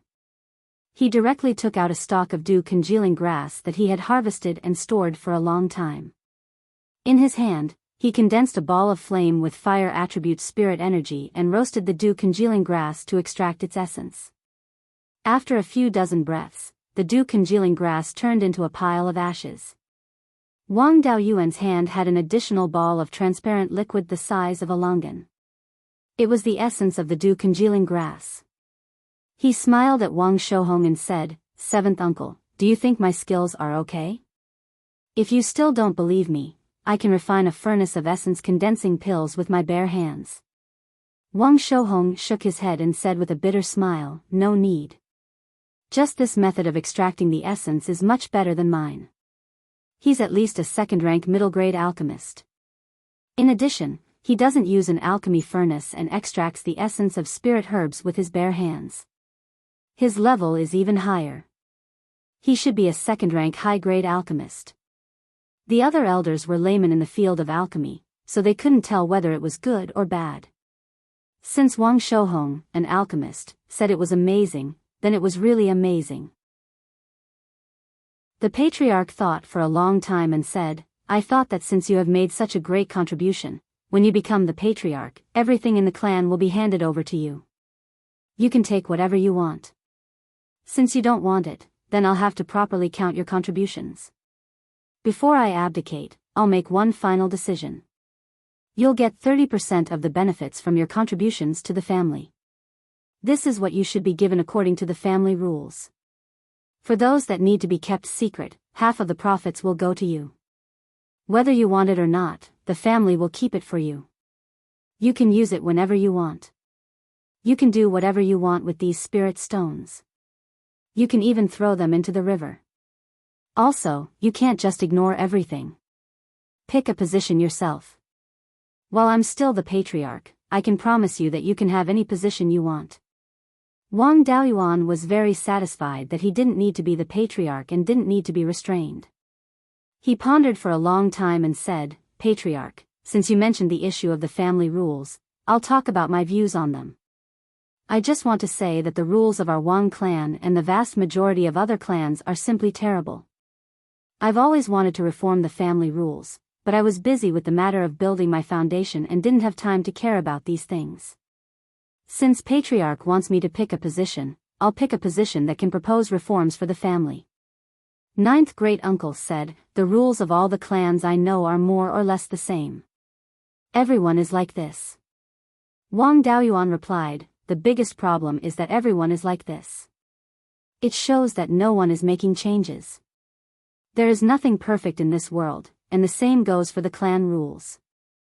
There are always loopholes that can't be fixed no matter how much you fix them. Every loophole in the clan rules, once discovered and exploited, will cause harm to the clan. If this loophole isn't fixed, then the damage it causes will accumulate, and the damage to the clan will become greater and greater until it can destroy the entire clan. Only by constantly patching up the loopholes can the clan have a chance of surviving. As far as I know, there isn't a single clan in the state of Zhao that can surpass 10,000 years. Even in the whole of Beiyuan Shouxian, there isn't a clan with 10,000 years of history. There are very few clans with more than 1,000 years of history. Most of the clans are gone in a few hundred years.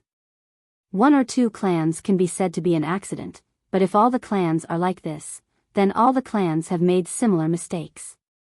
This similar mistake is the clan rules. The patriarch nodded and said, since you want this position, then I'll give it to you.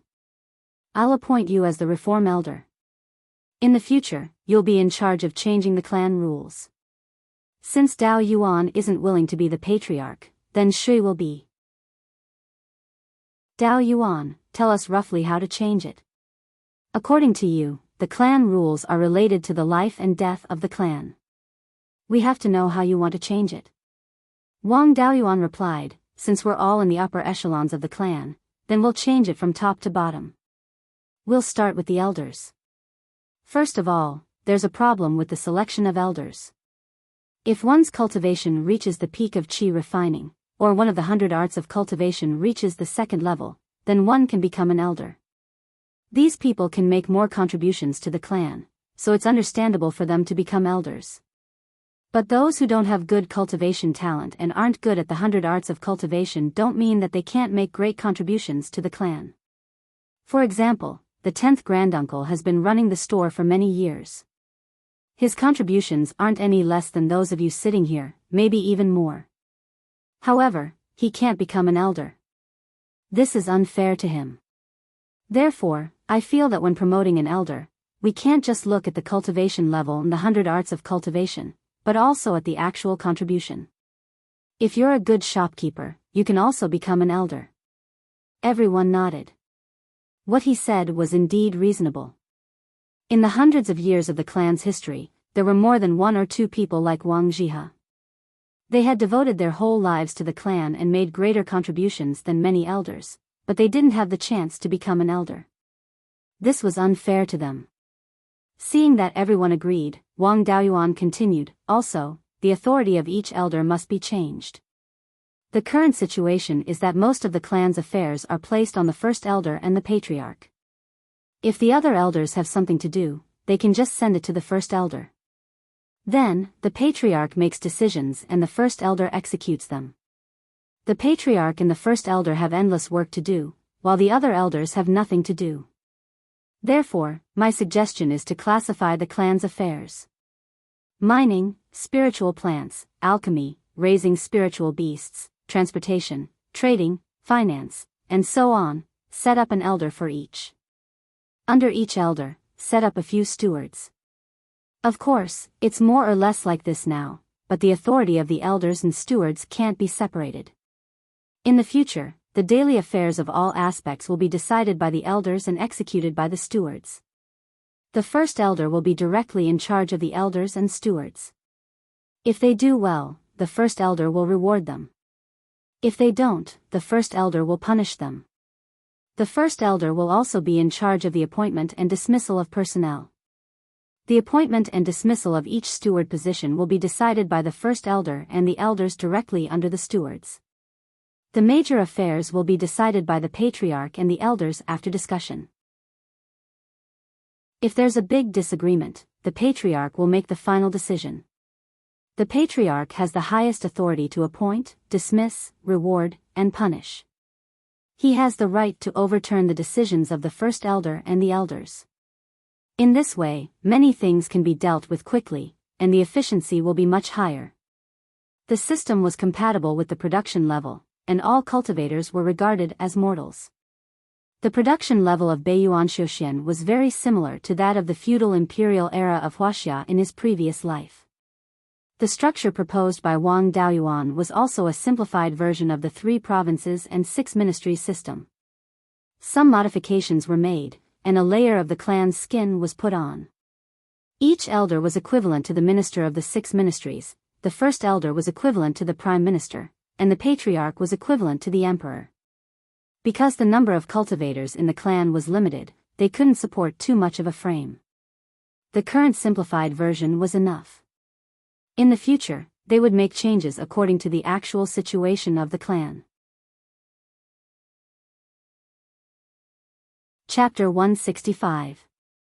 Since no one objected, Wang Daoyuan continued, in addition to dividing the elders' authority, we also need to classify the elders.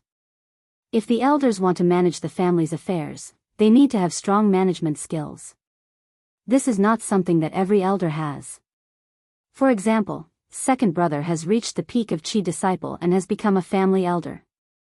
However, he is only suited for battle and not for managing the family's affairs. This kind of elder is an honorary elder and has the treatment and status of an elder. They can also participate in the family's decisions, but they can't manage the various affairs.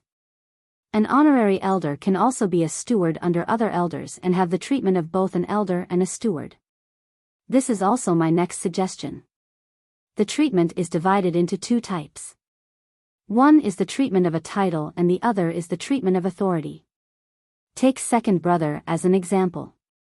He is an elder and enjoys the treatment of an elder. However, he doesn't manage the various affairs, so he doesn't have the authority and treatment of an elder.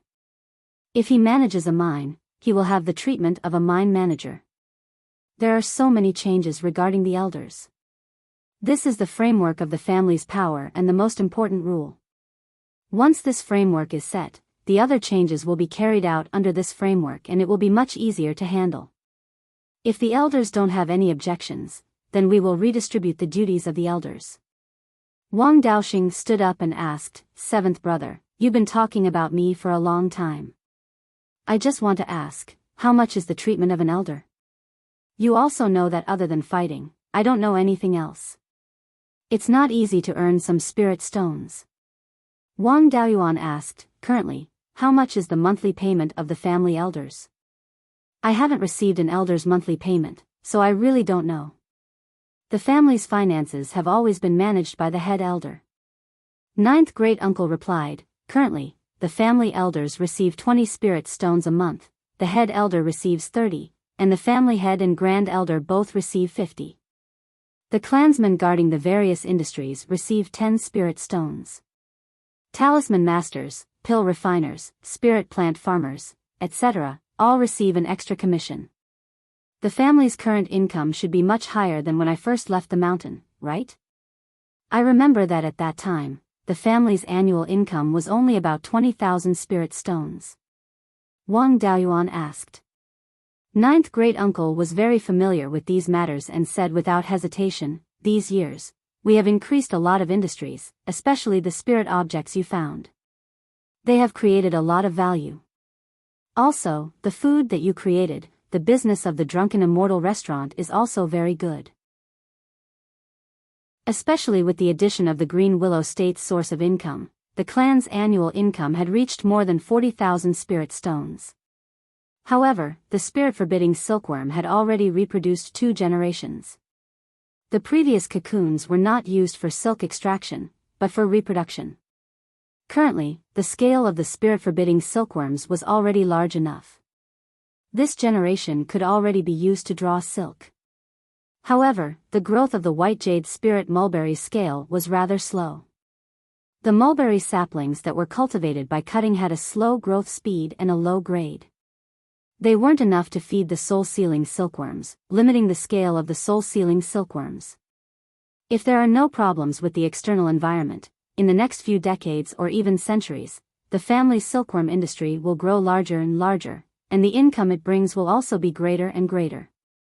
The spiritual mulberry that Wang Daoyuan found was called white jade spiritual mulberry because of its white jade color.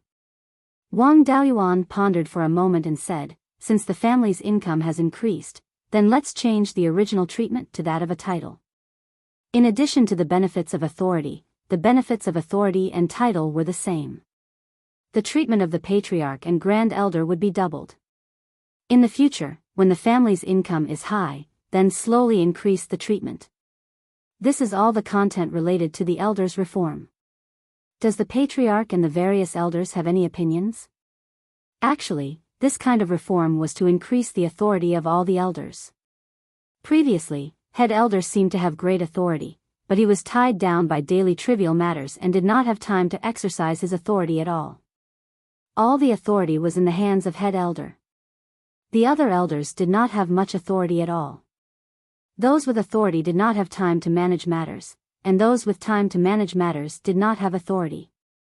Now that the authority was divided, head elder and the patriarch would have greater control over the family. The other elders also had the authority to manage matters. In addition, the various elders' treatment had increased. Everyone had no objections. The patriarch smiled and said, since everyone feels that what Dao Yuan said makes sense, then I'll make the decision and decide to start the family's reform. Dao Yuan presiding over the reform involves all aspects of the family. He can't have no authority in his hands. Just giving opinions for the family's reform definitely won't do. How about this? The family will set up a punishment elder. If a clansman makes a mistake, it will be handled by the punishment elder. Dao Yuan has made great contributions to the family. Unfortunately, he is a junior and cannot directly take on the position of grand elder. Then don't be a reform elder. He will temporarily take on the role of punishment elder and preside over the reform. His status is the same as grand elders, and he has the authority to manage the other elders besides head elder. This is only when Dao Yuan himself is the punishment elder. The succeeding punishment elder can only manage the clansmen who have made mistakes. Alright, this matter is settled. My mission is completed. I won't care about the appointment of the other elders. After saying that, he took out a few books and a few jade slips from his storage bag and handed them to Wang Shui, saying, Shui, the family's income and expenditure records, various industries, and the situation of the clansmen are all here. From now on, you are the patriarch. Everyone stood up and bowed to Wang Shui, saying, Greetings, patriarch. They bowed to Wang Jian again, saying, Greetings, grand elder. Wang Jian stood up and said, in the future, the family's matters will be handed to you all. After saying that, he walked out of the meeting hall. Everyone bowed in unison, saying, Farewell, grand elder. Wang Shui had been groomed as the successor of the patriarch for dozens of years. It was not difficult for him to exercise the authority of the patriarch. He sat on the main seat of the meeting hall and said, Next is the division of authority of the various industries, and the appointment and dismissal of the elders. Dao Yuan, continue speaking. Let's discuss it together. Wang Daoyuan continued, My idea is to separate the management of the various industries of the clan. Each industry will have a hall, and the elders will be in charge of it. The spirit plant hall will be in charge of the planting and harvesting of all the spirit plants in the clan, as well as the management of the spirit fields. The medicine hall will be in charge of refining pills and storing spirit herbs. The spirit talisman hall will be in charge of the production of spirit ink and talisman paper, as well as the creation of spirit talismans. The mining mountain hall will be in charge of all the mines and forest farms. This is more complicated, and can be further refined later. The transportation hall will be in charge of all the clan's spirit ships, as well as the transportation of goods and people. The commerce hall will be in charge of the business of the clan's various shops. The finance hall will be in charge of the clan's treasury and all the income and expenditure of spirit stones. The status of the various industries will also be reported to the finance hall. The punishment hall will be in charge of managing and punishing clansmen who have made mistakes. The last one will be the guardian hall. The various industries of the clan need people with high combat strength to guard them. In the past, the people guarding the various industries also manage the daily affairs of the various industries. In the future, they will be separated. The Guardian Hall will be in charge of the safety and inspection of the various industries. If monsters or rogue cultivators sneak attack the clan's industries, the Guardian Hall will be responsible for protecting them. The management and operation of the various industries will be in charge of the other halls. The clansmen guarding the various industries are not allowed to interfere. This is all I can think of. If any of the elders have anything to add, please feel free to say it. In the future, when the clan's industries expand, we can also add more halls. In addition, each hall will also be in charge of the cultivation of the clan's younger generation. If the clansmen have talent in any aspect, they can be handed over to the corresponding hall to cultivate their abilities. In the future, when there are more clansmen, we can also set up 100 arts hall to teach the young clansmen the various arts of cultivation. Chapter 166. Wang Shi nodded and asked everyone, "Elders, if there's anything else you want to add, you can tell me." First elder asked, "Then what about the mortals in the clan? There are more than 100,000 people now. With so many people, we have to manage them, right?" Wang Daoyuan answered, "I want to settle the matter of the cultivators first and then set up a general affairs hall to manage the ordinary clansmen." Since first elder asked, I'll tell you in advance. The clan's management of the mortals is also very careless. The various mortal settlements are also divided into villages, and the clan sends people to patrol them regularly. When managing the mortals, the cultivators also have to deal with the village chiefs directly. If we want to find disciples with spirit roots, we have to send clansmen to every village. It's really too much of a waste of time.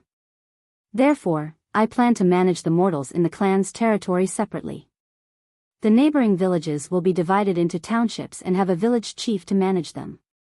The neighboring townships can also be set up as towns and have a town chief to manage them. The areas near Jade Spring Peak aren't too dangerous and can be completely left to the mortals. The townships in the border areas can be overseen by the stewards of the Guardian Hall. The management of these townships and the recruitment of disciples with spirit roots can be left to the General Affairs Hall.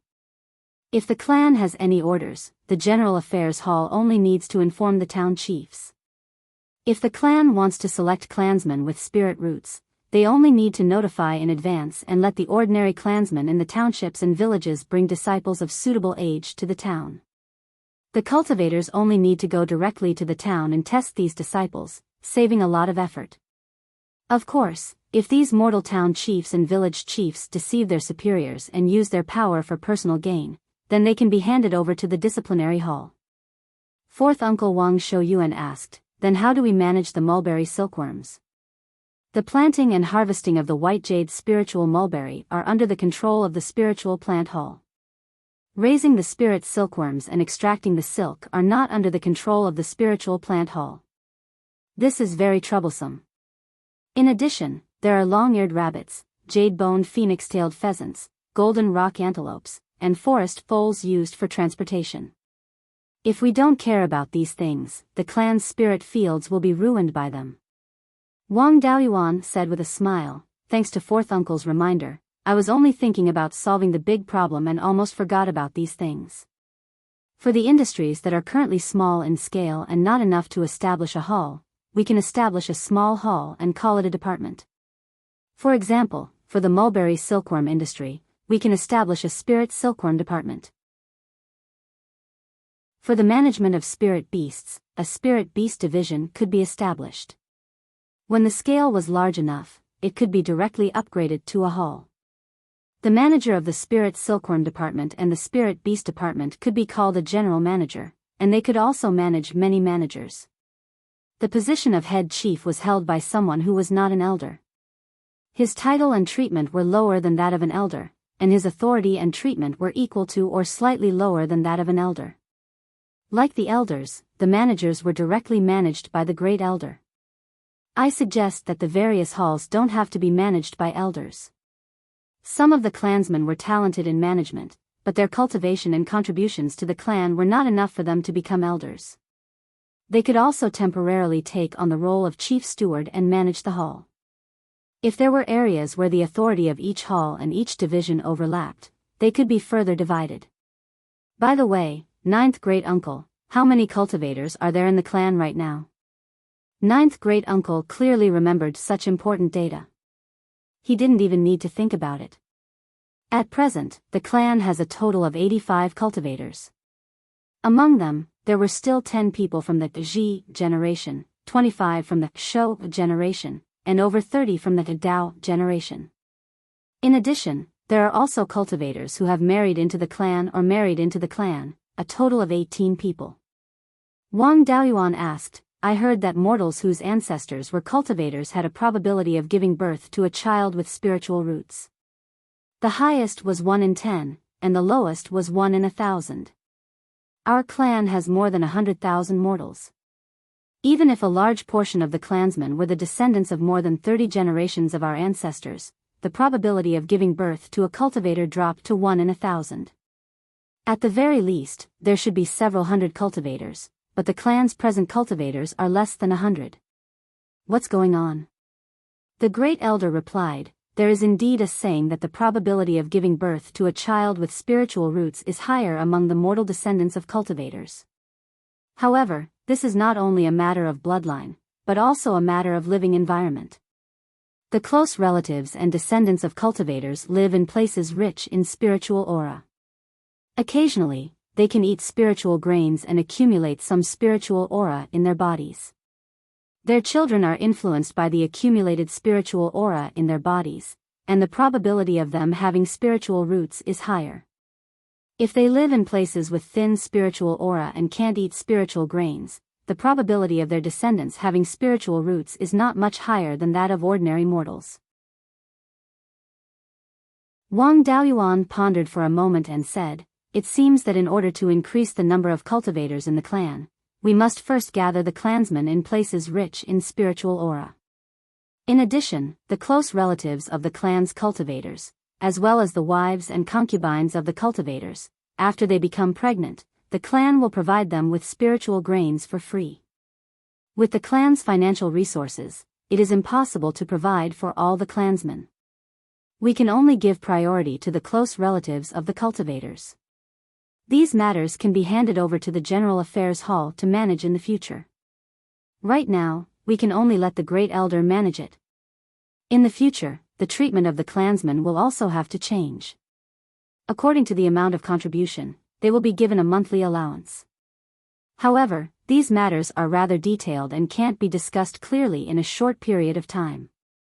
It is better to first set the general framework and then slowly improve it later. If there are no problems, then we will assign managers to each hall and the 2 divisions. I have been outside for a long time and know very little about the clan's internal affairs. I am also unable to determine which elder is suitable for which hall. It is better for the clan head and the elders to discuss and decide. After he finished speaking, Wang Shi asked, Elders, do you have anything else to add? If not, then we will discuss which hall each elder will be in charge of. None of the elders had any objections. Following this, they discussed the authority of each elder. Spiritual plants, pills, and talismans. These 3 halls were purely technical institutions. Those who didn't understand couldn't manage them. 4th Uncle Wang Shouyuan was the spiritual plants elder and managed the spiritual plants hall. 7th Uncle Wang Shouhong was the pill elder and managed the pill hall. 5th Uncle Wang Shi was the spirit talisman elder. Wang Shi was 9th uncle's son and Wang Daoqing's father. Wang Shi was very similar to Wang Jida. His cultivation talent wasn't bad and his talisman talent was also above average. At this moment, he was both peak Qi disciple and a second-level lower talisman master. It was natural for him to be the spirit talisman elder. 10th Uncle Wang Jihe was directly promoted to be the Commerce Elder and managed the Commerce Hall. The Guardian Hall and the Transportation Hall both needed to be strong enough in fights of magical powers. In addition, the Transportation Hall also needed to be familiar with the waterways. These 2 positions were best left to 8th Uncle and 9th Aunt. Ninth Ant guarded the northern part of the clan all year round and had little to do with water transportation. Thus, Ninth Aunt Wang Shoujing was the guardian elder and 8th uncle Wang Shoujiang was the transportation elder. The disciplinary hall was temporarily replaced by Wang Daoyuan. The finance hall was too important and there were no elders skilled in finance, so it could only be managed by the great elder. The mining hall was the most troublesome. It included searching for ores, mining, building various facilities, and managing the protection and harvesting of the forest. The most troublesome work was naturally left to the person who needed the most experience. Wang Daoyuan wasn't willing to be the clan leader, so the position of the next clan leader fell to Wang Daochang. Thus, Wang Daochang was the mining elder and managed the clan's mines and forest. The general manager of the Spirit Beast Division was 15th uncle Wang Shouchang. Wang Shouchang's cultivation talent was above average. He was over 60 years old and his cultivation had reached the 8th level of Qi disciple. He didn't practice the 100 arts of cultivation. He was only interested in raising spirit beasts and was in charge of raising the forest foals. Later, Wang Daoyuan got a few spirit beasts and they were all under his management. The Wang family didn't have any inheritance of raising spirit beasts. Now that there were more spirit beasts, Wang Daoyuan gave him the spirit-controlling mystic manual that he had obtained from Zhang Desheng after simplifying it. Wang Shouchang had no objections to managing the spirit beasts. The choice of the general manager of the silkworm department caused a huge controversy. Chapter 167.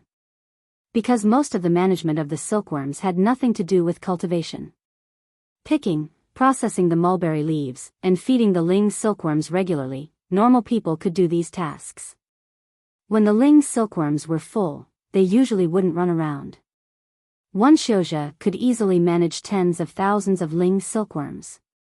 Due to this, the Xiuzhe that managed the Ling silkworms all had low cultivation and didn't have any skills.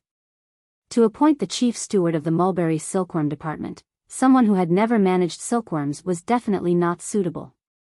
And those who had managed silkworms before were all of low cultivation. The chief steward could be said to be half an elder. The elders were not happy to appoint a Xiuzhe with low cultivation as the chief steward. Adding on that the silkworm industry would become the pillar of the clan in the future, no one would be reassured to give it to a Xiuzhe with low cultivation.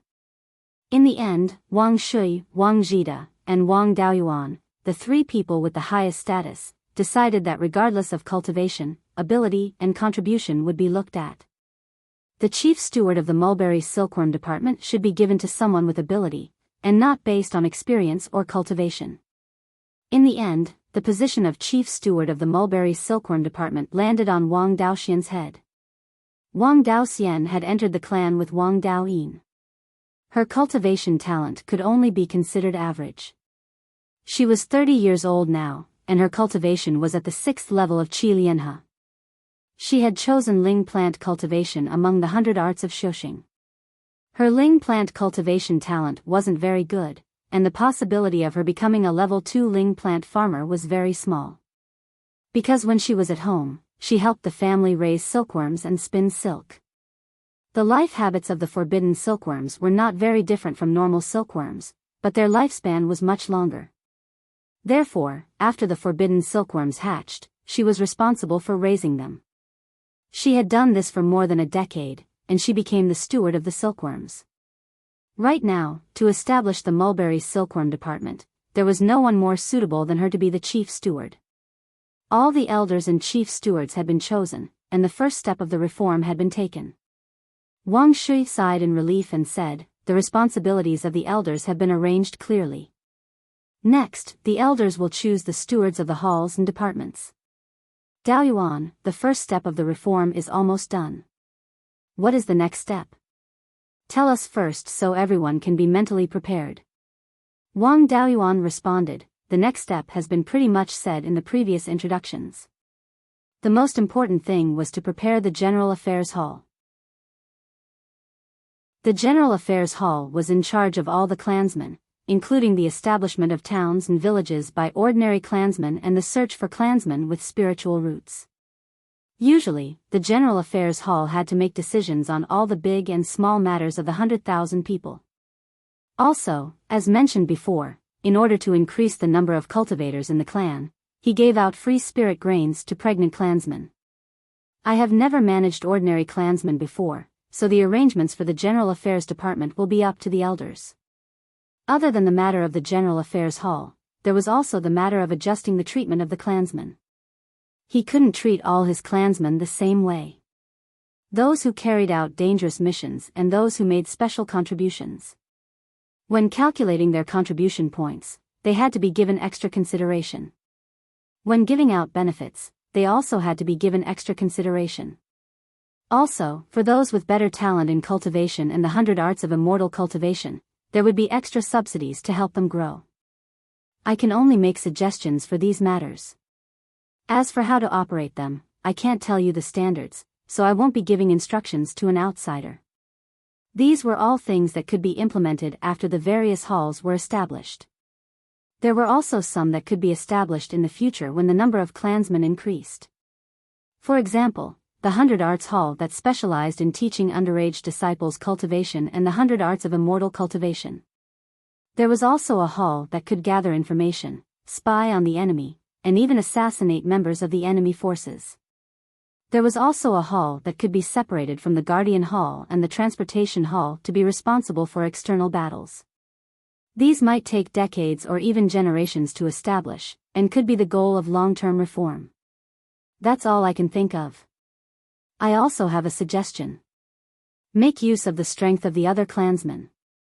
Those who know the truth are in the world, those who know the truth are in the wilderness. You should listen to the opinions of the other clansmen. Only then will they have the deepest feeling about the good and bad of the clan rules. Some of the stewards of the clan don't have to be cultivators. Many of the work can be done by ordinary clansmen, such as accounting, picking mulberries, and raising silkworms. If the clan doesn't have enough cultivators, then use more capable ordinary people. Wang Shui smiled and said, since that's all, then write it down and slowly implement it in the future. This meeting ends here, dismissed. Ninth great-uncle Wang Zhida stopped him and said, there is still one more important thing to do.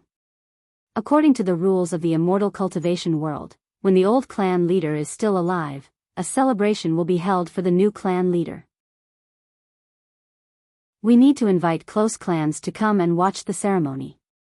Our Wang clan now has 4 foundation building cultivators, and our biggest threat, the Liang clan, is also declining.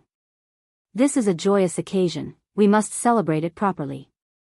It just so happens that 10th brother is going to be called back to be an elder. He's familiar with this matter, so let him take charge of it. The other elders dispersed, leaving only the 12th uncle, 9th great-uncle, and Wang Daoyuan in the discussion hall. Wang Shui happily patted Wang Daoyuan's shoulder and said, I thought that after becoming the clan leader, I would be busy with those chores all day and wouldn't have time to drink anymore. I didn't expect that after your reform, I would only need to look at the results of the various affairs.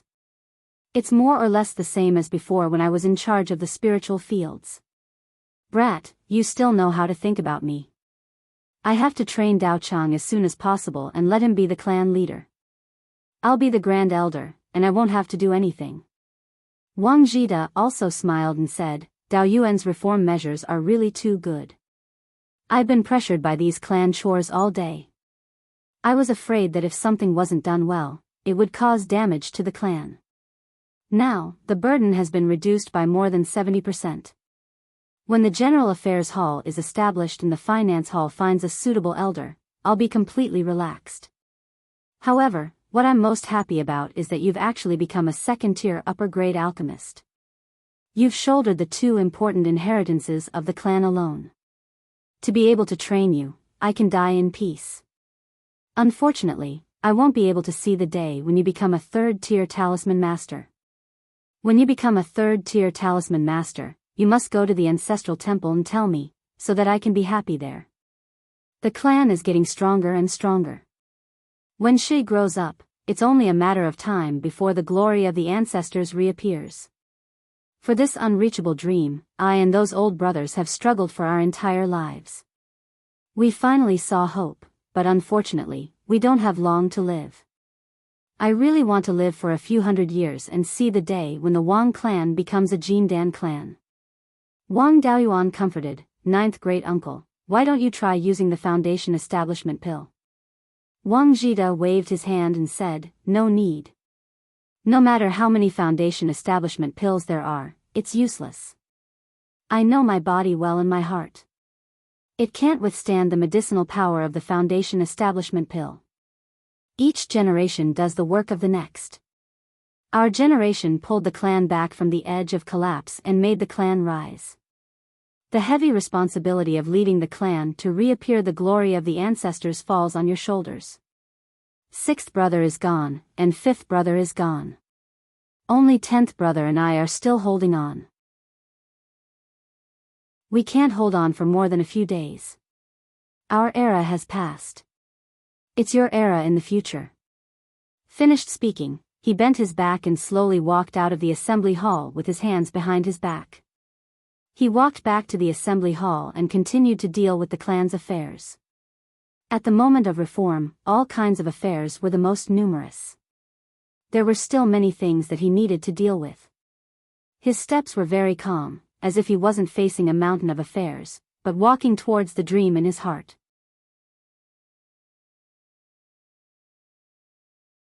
Chapter 168. The news of changing the clan rules quickly spread in the clan. Everyone was most concerned about the matter of 10th granduncle becoming an elder. According to the original clan rules, it was unlikely for most cultivators to become elders. Their hard work and sacrifice for the family might not be rewarded. Now that the clan rules had changed, many people who originally had no hope of becoming elders now saw hope. Even if they were only honorary elders, their monthly stipends and status were real. Even if they couldn't become elders, being a steward wasn't bad either. The treatment was much better than before. Moreover, it was said that the monthly stipends would be changed in the future. Those who had made special contributions would be given more contribution points and more monthly stipends. The clan members' enthusiasm for work suddenly rose, and the entire clan's spirit and outlook were brand new. All these years, 10th granduncle had been staying in Mirror Iron Mountain to manage the business in Green Willow Province. The clan was establishing various halls and had many matters to attend to. As the trading elder, 10th granduncle needed to return as soon as possible to sort out the affairs of the trading hall. In addition, he had to prepare for the clan leader's succession ceremony. It would take several days for him to return on the spirit ship. In order not to delay matters, Wang Daoyuan personally brought Yun Yi to pick up 10th granduncle. The fact that the Cloud-Winged Tiger had managed to subdue 10 foundation establishment cultivators with a single roar spread like wildfire. When the clansmen saw Yun Yi flying in the sky, they were also very excited. Yun Yi was even more excited. She was bullied in the spiritual pearl space all day long and couldn't fly freely.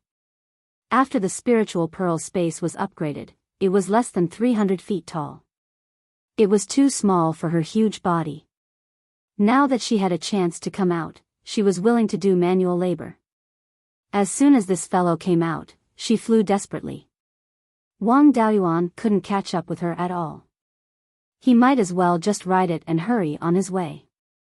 Yun Yi flew at a normal speed, more than 2,000 miles in 2 hours. The man and the tiger arrived at Mirror Iron Mountain in less than 2 hours. When the clansmen of Mirror Iron Mountain saw Wang Daoyuan riding Yun Yi, they were very envious. Time was of the essence, so he didn't have time to stay. He returned to Jade Spring Peak after picking up 10th granduncle. 10th great-uncle was already over 110 years old.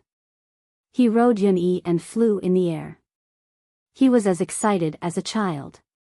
Yun Yi's flying speed was fast, and Wang Daoyuan cast a layer of spirit energy barrier on her. He excitedly said, "Dao Yuan, remove the protective shield. I also want to experience the feeling of flying. I've always envied you foundation establishment cultivators for being able to fly on swords."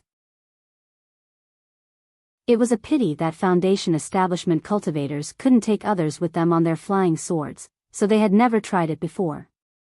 I didn't expect that I would have a chance after being buried up to my neck. Wang Daoyuan asked Yun Yi to slow down and then put away the protective shield. Feeling the wind blowing on his cheeks, the 100-year-old man was so excited that his eyes were brimming with tears. The two of them quickly arrived at Jade Spring Peak. As soon as 10th great-uncle landed, he began to command his clansmen to prepare for the clan head succession ceremony. 5 days later, the entire Jade Spring Peak was draped in red and jubilant decorations. Next, it was time to invite guests. This job could only fall on Wang Daoyuan's head. Qi condensation cultivators were too slow, and he was the only junior among the Foundation establishment cultivators. After all, there was no reason for an elder to do the job of sending invitations. Preparing for the disciplinary hall was also simple. The disciplinary hall usually didn't have a fixed job. A few upright clansmen with management experience were found to be stewards, and the daily affairs were left to them to manage. After spending 3 days, they finally visited all the clans in the northern part of Qingli Prefecture that were friendly with the Wang clan. Half a month later, the clan head succession ceremony officially began. Wang Daochang and Wang Daoyuan were in charge of welcoming guests. Wang Daochang was in charge of welcoming Qi condensation cultivators, and Wang Daoyuan was in charge of welcoming Foundation establishment cultivators. The Meng clan sent Meng Changfeng in person, while the Yang clan sent Yang Yulan. The clans that were in the same camp as the Yang clan, whether they were Foundation establishment or peak Qi condensation elders, all sent people to congratulate them. The congratulatory gifts were also relatively simple. Most of them were medicinal pills, spirit medicines, magic tools, and the like that early-stage Foundation establishment cultivators could use. After half a day, all the friendly clans nearby had arrived. The clan head succession ceremony was about to begin. Wang Daoyuan and Wang Daochang also had to return to the ancestral temple to participate in the ceremony. At this moment, a sword light flashed in the southwest direction. After a few breaths, a Foundation establishment cultivator landed in front of Wang Daoyuan. The person laughed loudly. The Wang clan doesn't treat me as a friend. Such a big event like the clan head succession ceremony, and they didn't even inform me. Today, I have to make Wang Daoyu drink a good cup. Wang Daoyuan bowed and said, "Seniorly, please forgive me. The two clans are thousands of miles apart, and you have to deal with a lot of matters every day. I dare not trouble you with such a small matter." The person who came was the Li clan head Li Xinghe, who had a conflict with the Jin clan outside Jinyan City. Wang Daoyuan welcomed Li Xinghe to the ancestral temple. At this moment, the older generation of Foundation establishment cultivators were all chatting around Wang Jian, and the younger generation were all chatting around Wang Shui.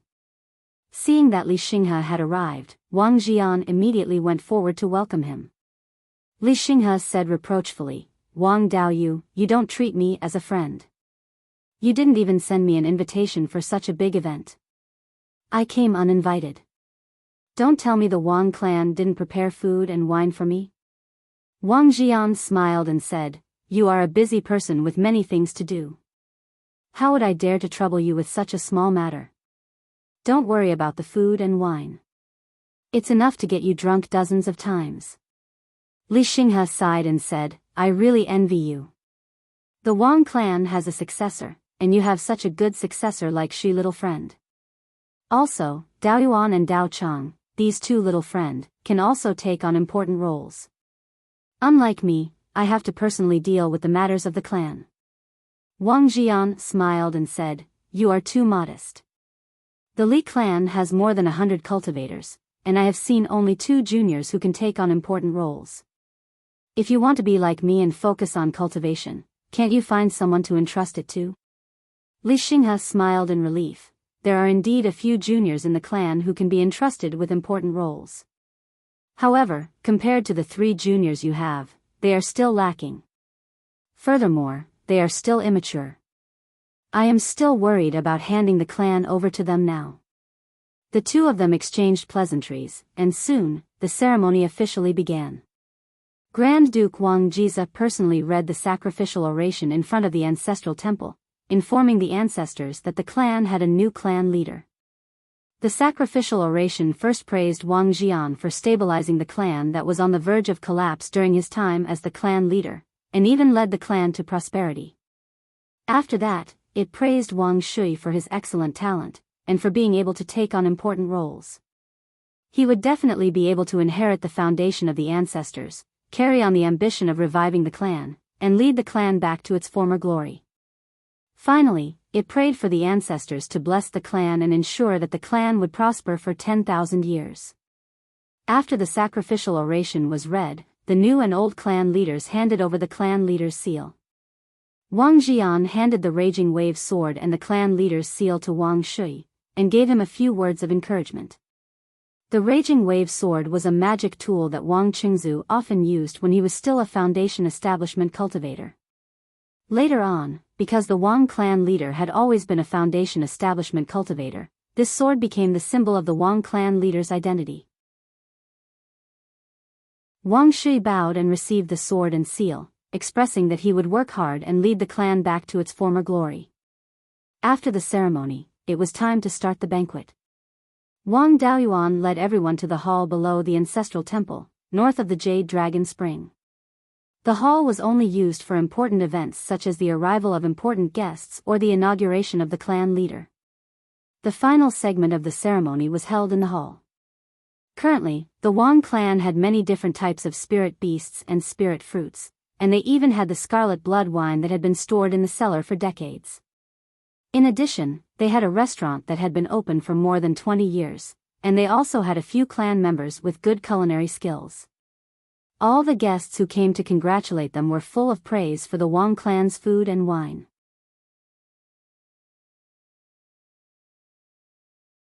Chapter 169.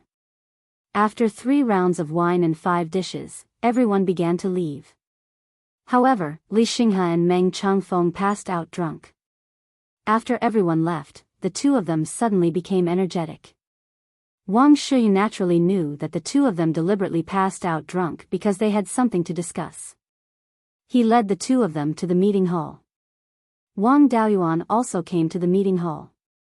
The 2 Grand Supreme Elders were not in charge, so he was the only one discussing with Wang Shui.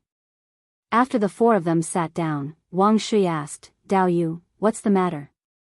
Li Xinghe smiled and said, "The matter is like this. A few clans in the northern part of Heian County have built a new market by the Heian Lake. They want to invite the Wang clan to join them." Heian County was west of Qingli County. It was not like Qingli County where the Qingli River covered the entire county. The southern part of Heian County was close to the Wanchuan River.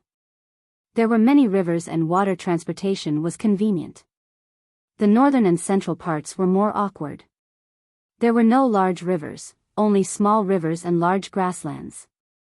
Several small rivers converged to form a medium-sized lake, which was Heian Lake. Heian Lake was located slightly east of the northern part of Heian County. It was not far from Qingli County, but it did not belong to the Qingli River. Heian Lake was considered the water transportation hub of the northern and central parts of Heian County. Building a market here would be extremely beneficial to the clans in the central part of Heian County. However, Heian Lake did not have a large amount of water. When there was plenty of water, the lake water could flow south and finally join the Wanchuan River. During normal years, the lake water would flow south for 1,000 miles and then dry up. Most of the time, Heian Lake was an isolated water transportation hub and was not connected to other water systems. Therefore, the matter of building a market at Heian Lake was something that the clans in the northern part of Heian County played behind closed doors. There was not much meaning for the Wang clan and Meng clan to get involved. Before the spirit forbidding silkworms were developed, the Wang clan was mainly engaged in the ore and spiritual wood business. These were all major commodities. It was too time-consuming to transport large quantities of goods by land. They also needed a large number of spiritual beasts to transport the goods and a large number of cultivators to protect the goods. The Wang clan's water transportation was extremely convenient. Even if they wanted to expand the clan's business, it was most convenient to travel downstream along the Qingli River. Wang Daoyuan asked, "This Crane Cloud Lake is thousands of miles away from the Jade Spring Peak, and there is no water route connecting it to the Jade Spring Peak. To my Wang clan, traveling by land is not very realistic." Before Li Xinghe could open his mouth, Meng Changfeng hurriedly interjected, "Wang Daoyu, you may not know this, but the distance between the upper reaches of the turbid water stream and the Leaping Horse River, a tributary of the Crane Cloud Lake, is only a little more than 100 miles. As long as the two rivers are connected, the waterway will be clear." The turbid water stream was a tributary of the Qingli River. It flowed into the Qingli River about 100 li south of the Qingli city. The Meng family's Ash Cloud Peak was located next to one of the tributaries of the muddy water stream. When the Meng family transported large quantities of goods to Clear Glass City, the main waterway was turbid water stream. The Yuma River originated from the border between the two counties and flowed westward into the Crane Cloud Lake. The Leaping Horse River was not big, and the river surface was only 30 to 40 feet wide. First-rank horse-type demonic beasts could directly jump across, hence the name Leaping Horse River. Li Xinghe continued, "Although the Yuma River's water volume is small, its advantage lies in its low terrain. The turbid water stream was located at a high altitude and had a large amount of water. As long as the two rivers were connected by a canal, the abundant water of the turbid water stream would flow into the Yuma River through the canal. At that time, the Wang family's goods would flow into the turbid water stream along the Qingli River. Going upstream and passing through the canal, they would enter the Yuma River and reach the Crane Cloud Lake market. From what I know, the Qingli County's production of various ores and spiritual wood is extremely high. In the Qingli city market, they cannot be sold for a good price. However, the north of the Heian County is filled with towering mountains and precipitous ridges with many demonic beasts. There are very few suitable mines and there is no water transportation. Thus, the entire Heian County is extremely lacking in ores and spiritual wood. As long as the Wang family transported their ores and spiritual wood over, the price would easily increase by several folds.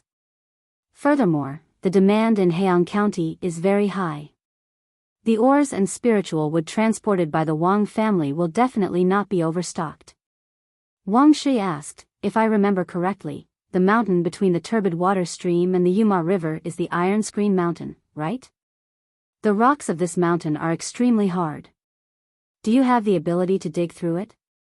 Li Xinghe's face was filled with joy as he said, "If it was in the past, we wouldn't even dare to think about it. However, the clans of Heian County have been excavating the west side of the Iron Screen Mountain for hundreds of years.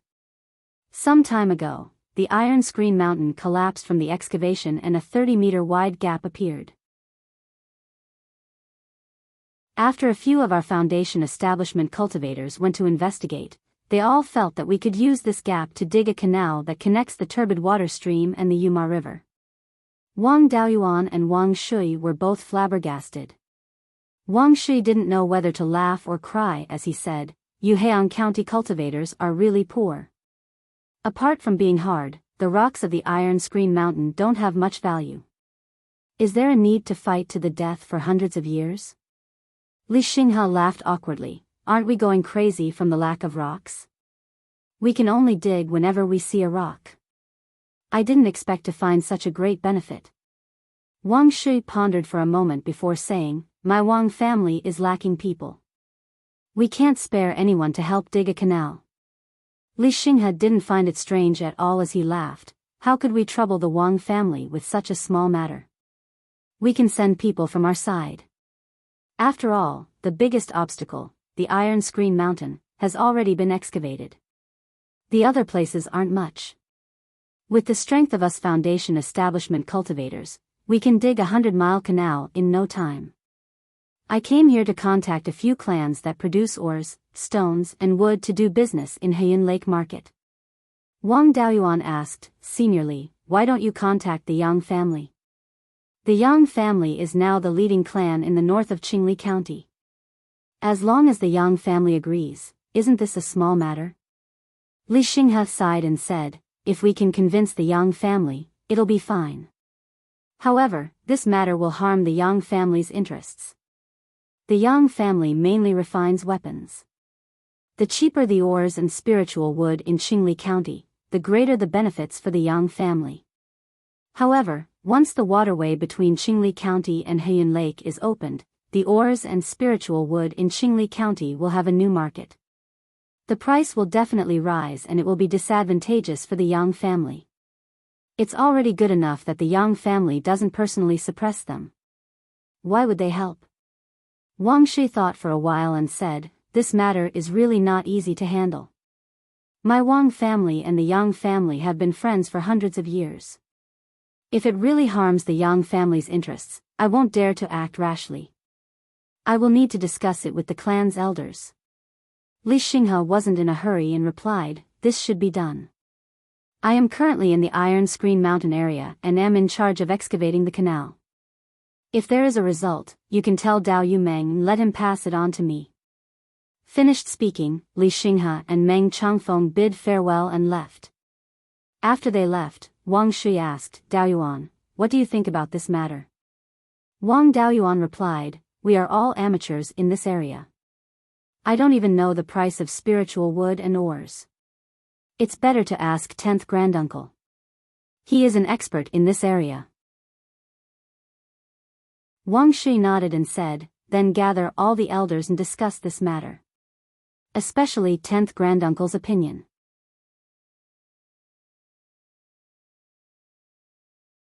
Chapter 170. At this time, the celebration had just ended. The elders of the family were still at Jade Spring Peak. With the patriarch's summons, all the elders quickly arrived at the discussion hall. Wang Daoyuan explained the whole story to the elders. After that, Wang Shi said, the whole story of this matter, Daoyuan has already explained it very clearly. What should we do next, elders? Please discuss it. Dao Cheng, you are the elder of the mines. You speak. Wang Shui wanted to nurture Wang Daocheng and then become the grand elder himself. He wanted to train him when he had the chance. Wang Daocheng was called. He could only stand and answer, this depends on how much profit there is. If the profit can be multiplied several times, there is no harm in doing this. After all of our Wang family's mines and forests are currently in a state of suppressing production. There are too many mines and forests in Qingli County. The market is only so big. No matter how much ore is mined, it cannot be sold. It takes too much time to transport it to the lower reaches of Qingli River. Tier 1 ore and spirit wood are not worth it.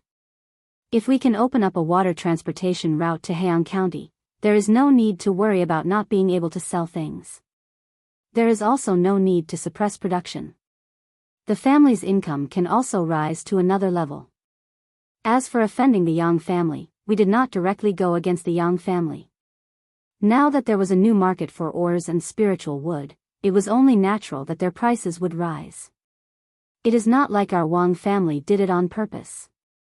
Even if they want to find trouble, they cannot find us. Besides, our Wang family will be selling spirit-restricting silk in the future. That is a huge profit. Selling to anyone is the same. We will just sell more to the Yang family. Since the Yang family had obtained great benefits, they wouldn't bother about these trivial matters.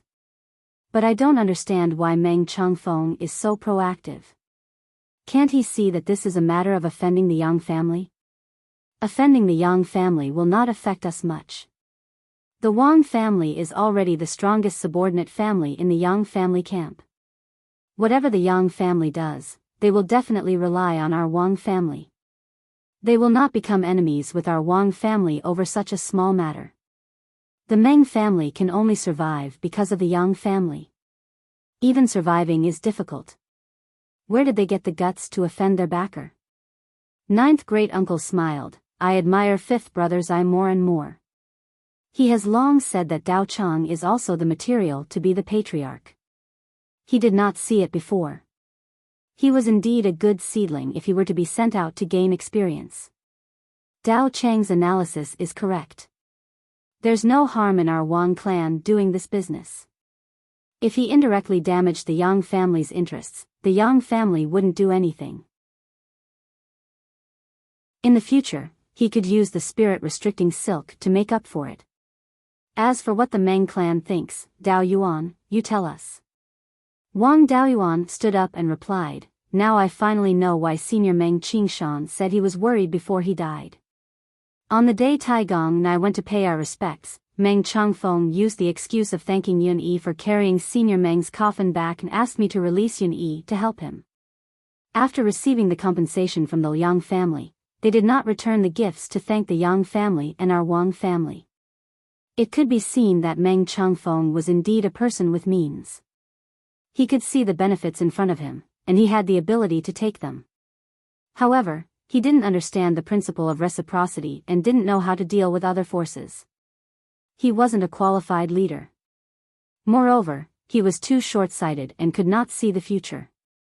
He thought that the Yang clan needed the Meng clan to besiege the Liang clan. If the Meng clan did something out of line, the Yang clan could forgive them and didn't think about the future. Several decades later, the Liang clan's ancestor would pass away, and the Liang clan would definitely decline. The Yang clan would no longer need to guard against the Liang clan. Would they still tolerate a weak subordinate who always wanted to poach their people? He didn't have the ability to stand firm, so he wanted to kick his backer away. Perhaps the Meng clan's foundation would be destroyed in Meng Changfeng's hands. 10th Granduncle said regretfully, the Meng clan is really unlucky. The only one suitable for foundation building isn't the right person to be a patriarch. Wang Shi asked, elders, do you have any objections? If you don't, then agree for now.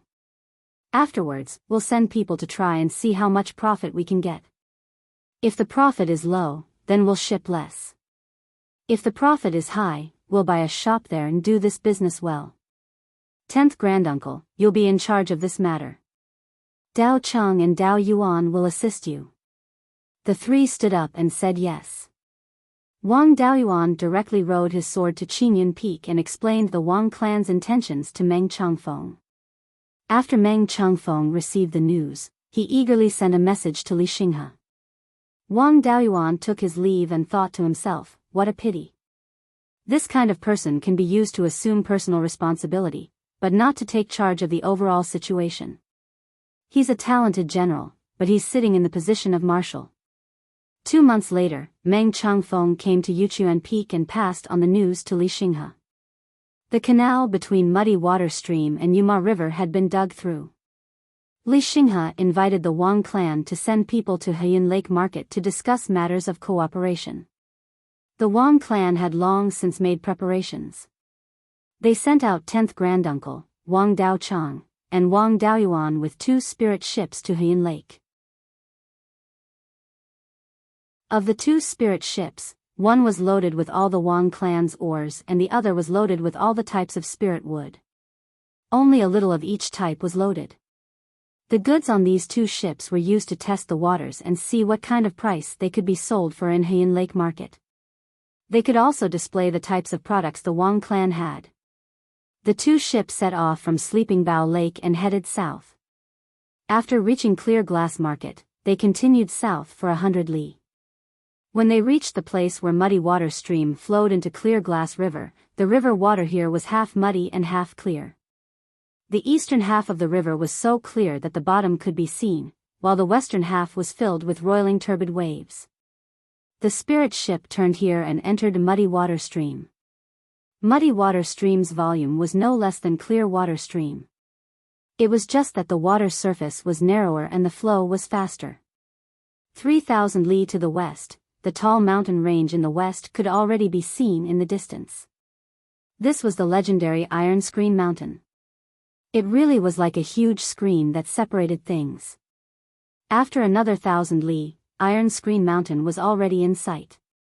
Muddy Water Stream originally flowed from south to north, but it turned back here and flowed east. The place where Iron Screen Mountain had been dug and collapsed just happened to be where Muddy Water Stream turned.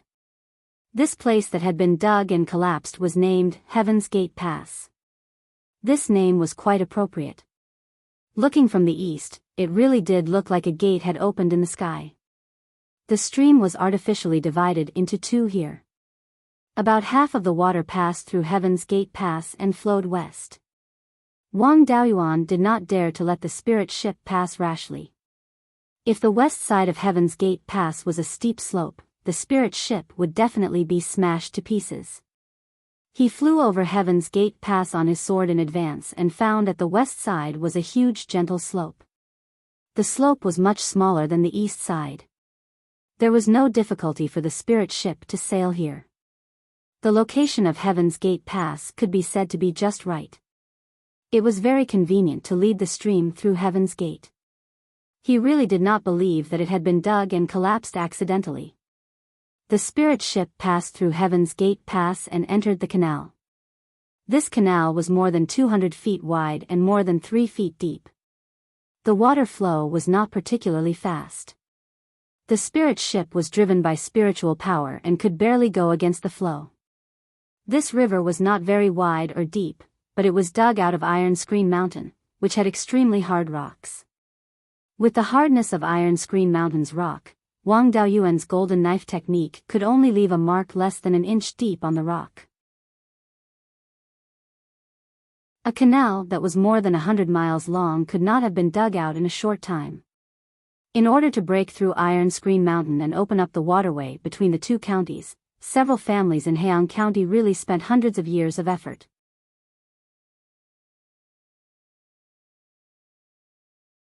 Chapter 171. After passing through Heaven's Gate, the rest of the waterway was easy to traverse as it flowed downstream. They sailed along the canal for over 100 miles before entering Yuma River. The upper part of Yuma River was only 30 feet wide. After the canal flowed in, the width of the river expanded to almost 30 feet. The lower part of Yuma River was also widened by people. The riverbank was very neat, and there was no sign of the river water flowing out of control.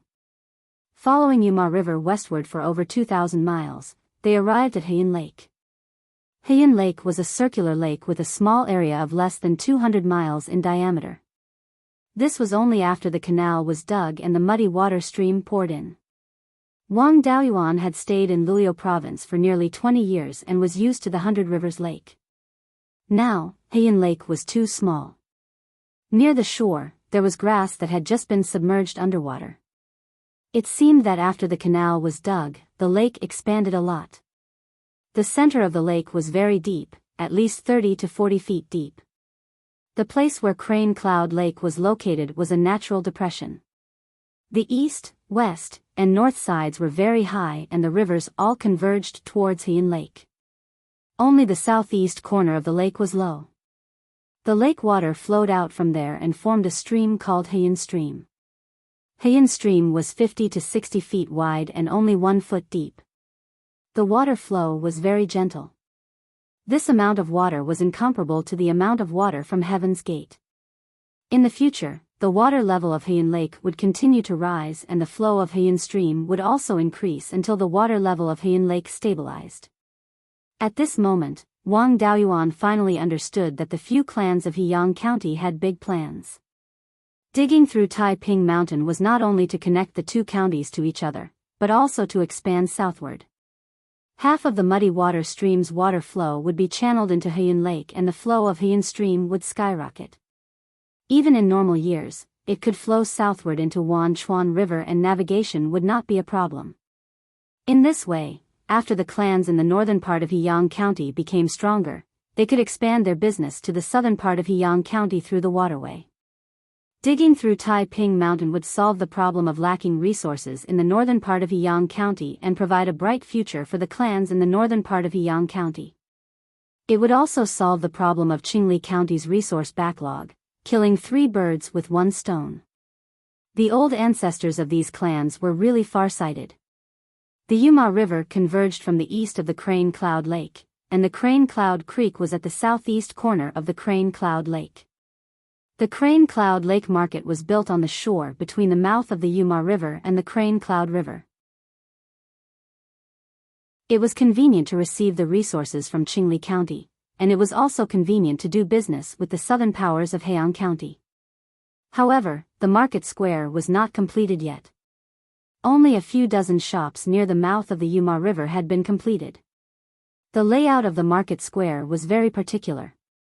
The whole market square was like a rake, and the teeth of the rake extended into the lake. On each rake, there was a street, and on both sides of the street were shops. Behind each shop was a small pier, making the best use of water transportation. On the shore of the lake there were only a few shops and a road connecting the various rakes. These rakes were made of rocks, and they were more than 2 zhang above the water surface.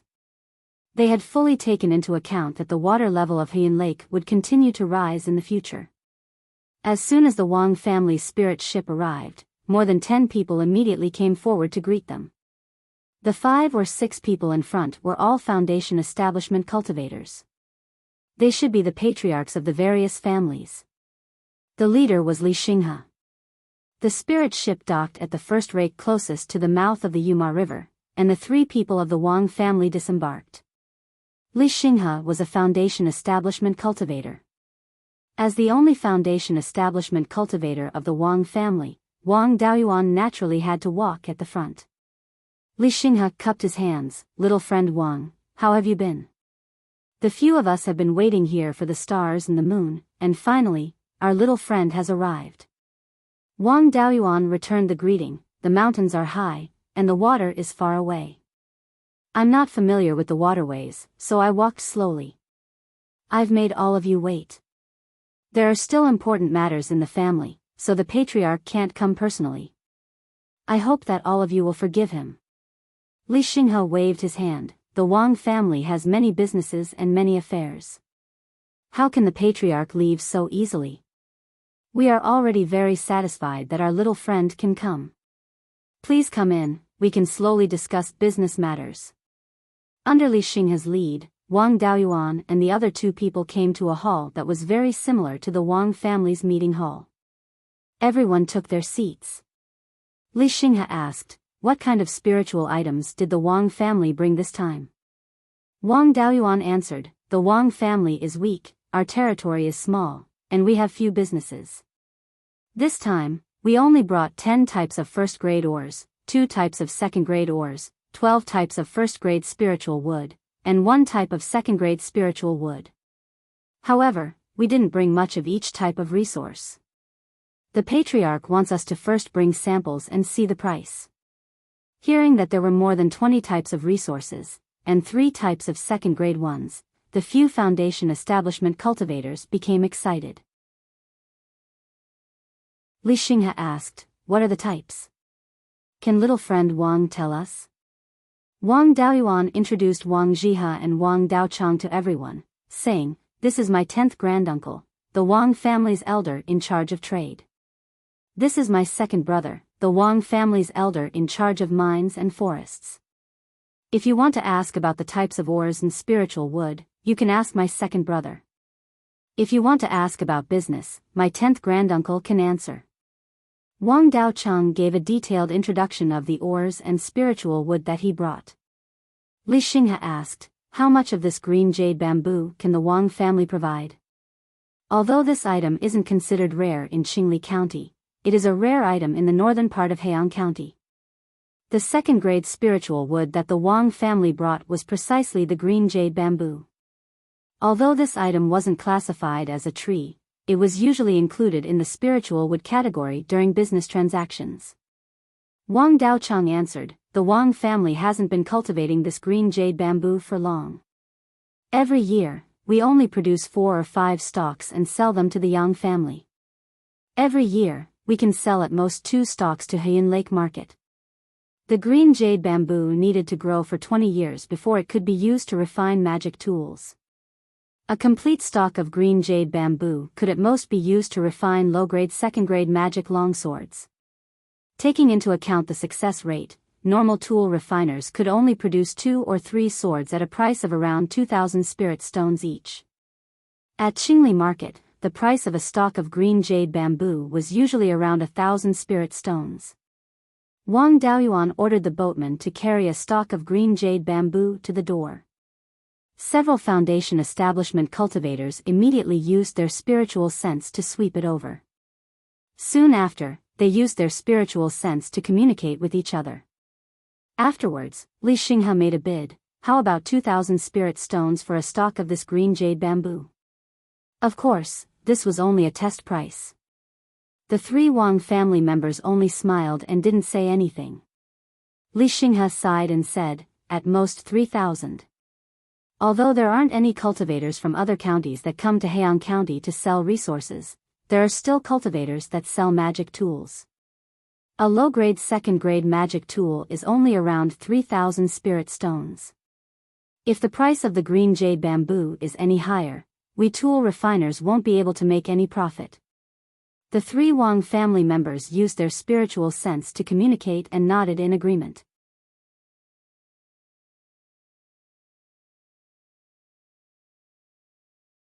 Usually, when slaughtering spirit beasts, one would need their horns, bones, teeth, scales, and so on to refine magic tools. The meat of spirit beasts was really worthless. Cultivators usually ate meat as their staple food. The status of meat in Heyang Prefecture was similar to the status of spiritual grains in Qingli Prefecture. In the past, no one had ever thought of selling spirit beast meat to Qingli County. Since the water route was impassable, it would take more than a month to travel tens of thousands of miles on land while carrying a large amount of spirit beast meat. By then, the meat would have already gone bad.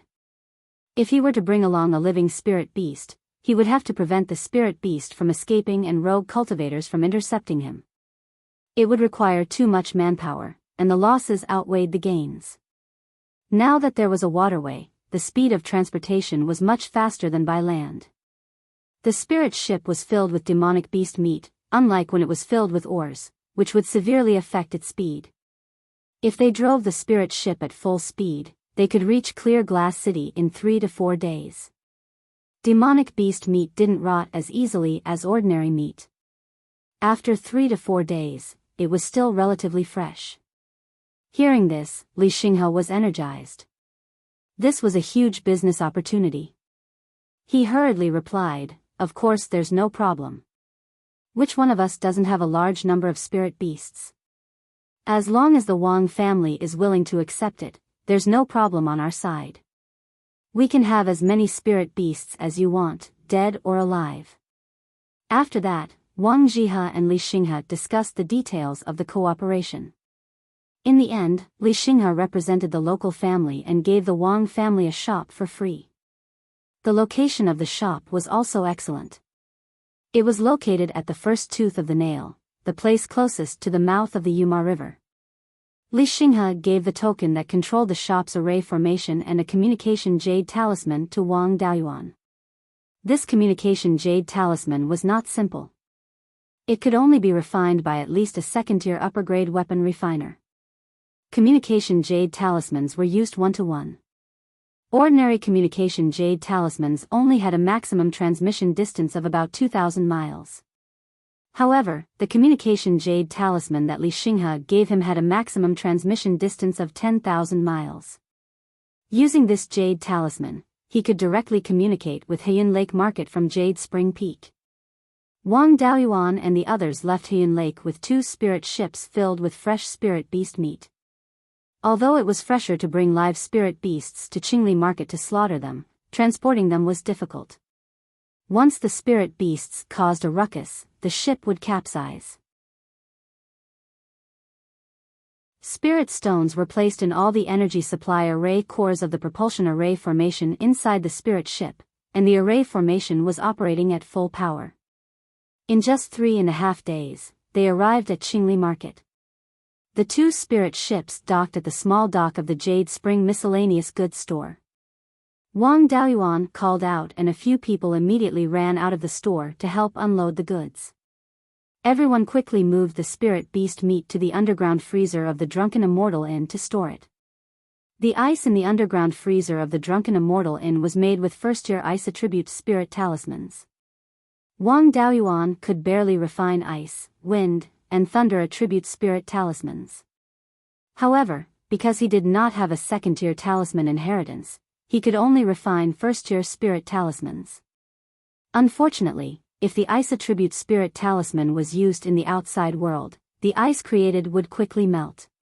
It was not effective to use it on the spirit ship. The cost of creating a spirit ship that could store ice was too great. The gains did not make up for the losses. The news of the Wang family bringing back 2 ships of spirit beast meat spread throughout Qingli market. Even the business of the drunken immortal inn improved.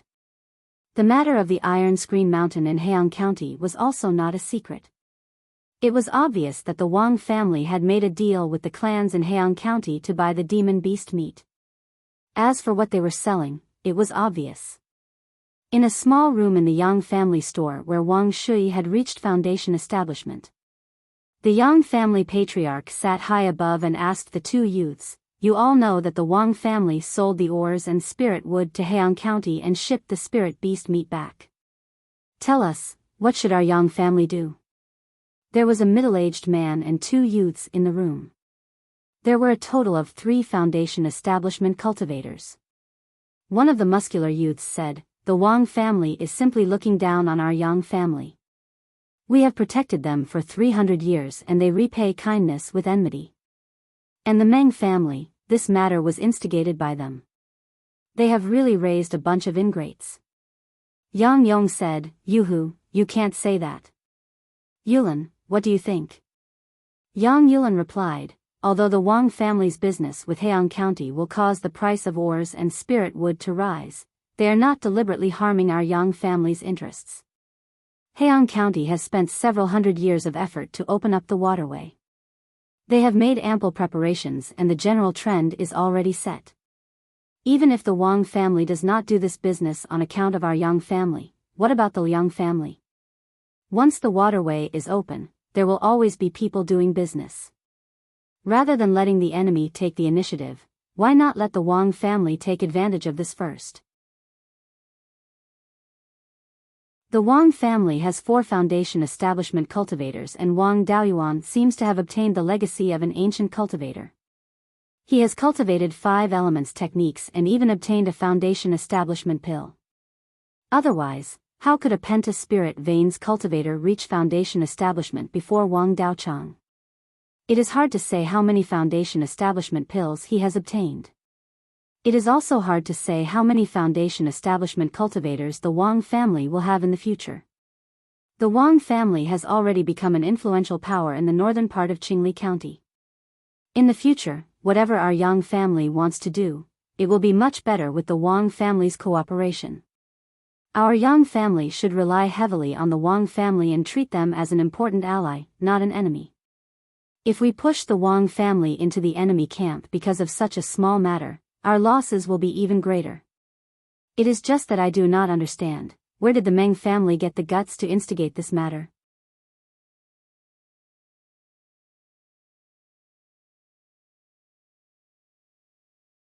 If Wang Shui becomes a golden core cultivator, so what if our Yang clan relies on the Wang clan? Aren't we relying on the underworld sect now? Relying on a core formation clan was not shameful. Furthermore, they could borrow the power of the Wang clan to expand their influence to the entire Qingli County, becoming the 2nd strongest clan in Qingli County. All these years, the Wang family had been working hard on the Heaven/Mountain Range, and had unclear relations with the Green Willow region. Most likely, they had already prepared a contingency plan. Even if we were to suppress the Wang family, it would be very difficult to do so. If we make a move against the Wang family, once the Wang family rises, our Yang family will be in danger of extinction. Playing dirty and assassinating a foundation establishment cultivator of the Wang clan, hasn't the Liang clan done it before? Back then, the Liang family sent people to assassinate Wang Jiza. 4 or 5 of the foundation establishment stage assassins died, and it was said that Wang Jiza was crippled. And the result? Right now, Wang Jiza was at least at the 8th level of foundation establishment. He was even more powerful than the 5 foundation establishment good-for-nothings from the Liang clan. Even if they were looking for assassins to assassinate the foundation establishment cultivators of the Wang family, there might not be any foundation establishment cultivators who would dare to accept this mission. Soft methods are useless, they don't dare to use hard methods, and it's hard to find assassins if they're shady. If we, the Yang family, take care of the Wang family, that would be taking the risk of extinction and helping the Liang clan do the dirty work. Kid, you should cultivate well in the future and be a Dao protector for the family. Don't think about getting involved in the family's decision-making, you're not cut out for that.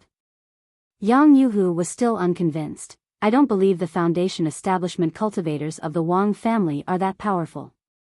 I'll go teach the Wang family a lesson and let them know who's the master. With that said, he turned and ran out in a huff.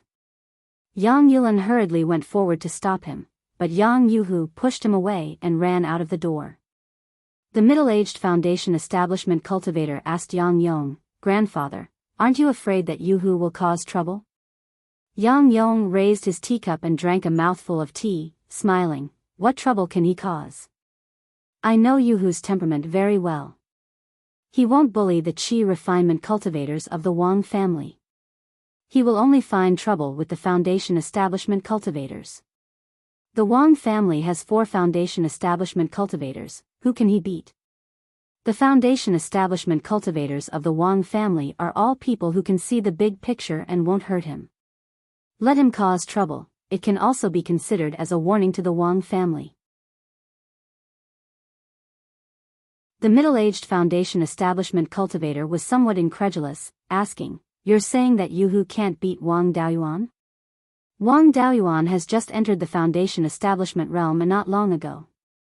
Yang Yong smiled. Last time, when we went to exterminate the red-beard bandits, more than 30 foundation establishment cultivators suffered heavy casualties, but Wang Daoyuan came out unscathed. According to the report of a spy, the 6th master of the red-beard bandits went to hunt him down. That 6th master is a wind attribute cultivator at the 3rd level of the foundation establishment realm. Even when he returned, his injuries were not light. Do you think that Yuhu can hurt him? The middle-aged cultivator asked in shock. Is he really that powerful? That's why Yulin and I guessed that he had obtained some kind of inheritance. It's also good to let Yuhu probe his background, Yang Yong sighed. Unfortunately, this kid wasn't born in the Yang family. Wang Daoyuan stayed in his shop for half a day, leaving behind some rank 2 spirit talismans. Then, together with 10th granduncle and 3rd brother, he took the boat back to Jade Spring Peak. Just as the spirit ship sailed out of the clear glass market, a fiery red sword light descended from the sky. Wang Daoyuan used the water dragon technique, directly condensing a water dragon under the water. When the sword light arrived, the water dragon soared into the sky from the river, blocking the sword light. One of the water dragon's claws was also cut off by the sword light. Wang Daoyuan increased the input of water spiritual energy, and the dragon claw instantly grew back. He asked loudly, "I wonder which Daoyu wants to give me some pointers?" An arrogant voice sounded. Everyone says that the Wang family's water dragon technique is powerful, but after seeing it today, it's only a so-so. Wang Daoyuan asked, "In that case, Daoyu is here to cause trouble?" At this moment, a cultivator dressed as an itinerant cultivator with a veil on his face appeared more than 500 feet in front of the spirit ship on his sword. That person condensed a fire dragon that was more than 100 feet long and attacked Wang Daoyuan. Wang Daoyuan controlled the water dragon and dragged the fire dragon into the river. A cloud of smoke rose from the water surface, and the fire dragon disappeared without a trace. Wang Daoyuan asked, "Daoyu wants to spar with me. How about letting my qi refinement clansmen leave first?" That person replied, "Sure, a few qi refinement clansmen here will only delay things. If they are hurt, it will seem like I'm bullying the weak."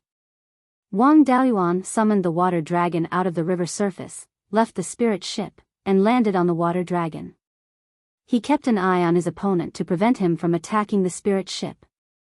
The spirit ship quickly sailed for 2 to 3 miles, and the opponent could no longer attack the spirit ship. Wang Daoyuan took out the smooth wave sword and said, "Please enlighten me." The itinerant cultivator held the sword in his right hand, and with his left hand, he brushed the sword with his fingers.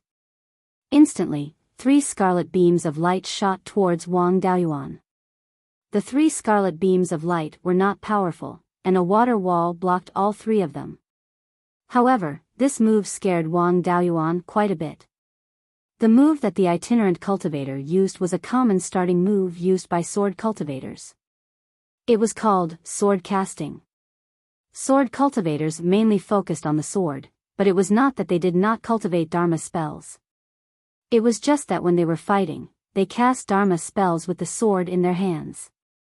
The Dharma spells would be imbued with the sharpness of the sword, increasing their power greatly. This method of casting was called sword casting. What the itinerant cultivator used was the basic move of sword casting. If this person was a sword cultivator, Wang Daoyuan would not be confident of defeating him if he did not use all his trump cards. You're tuning in to the Biyao's Wuxia Chronicles YouTube channel. Don't forget to subscribe and join us on this journey to catch the most captivating stories.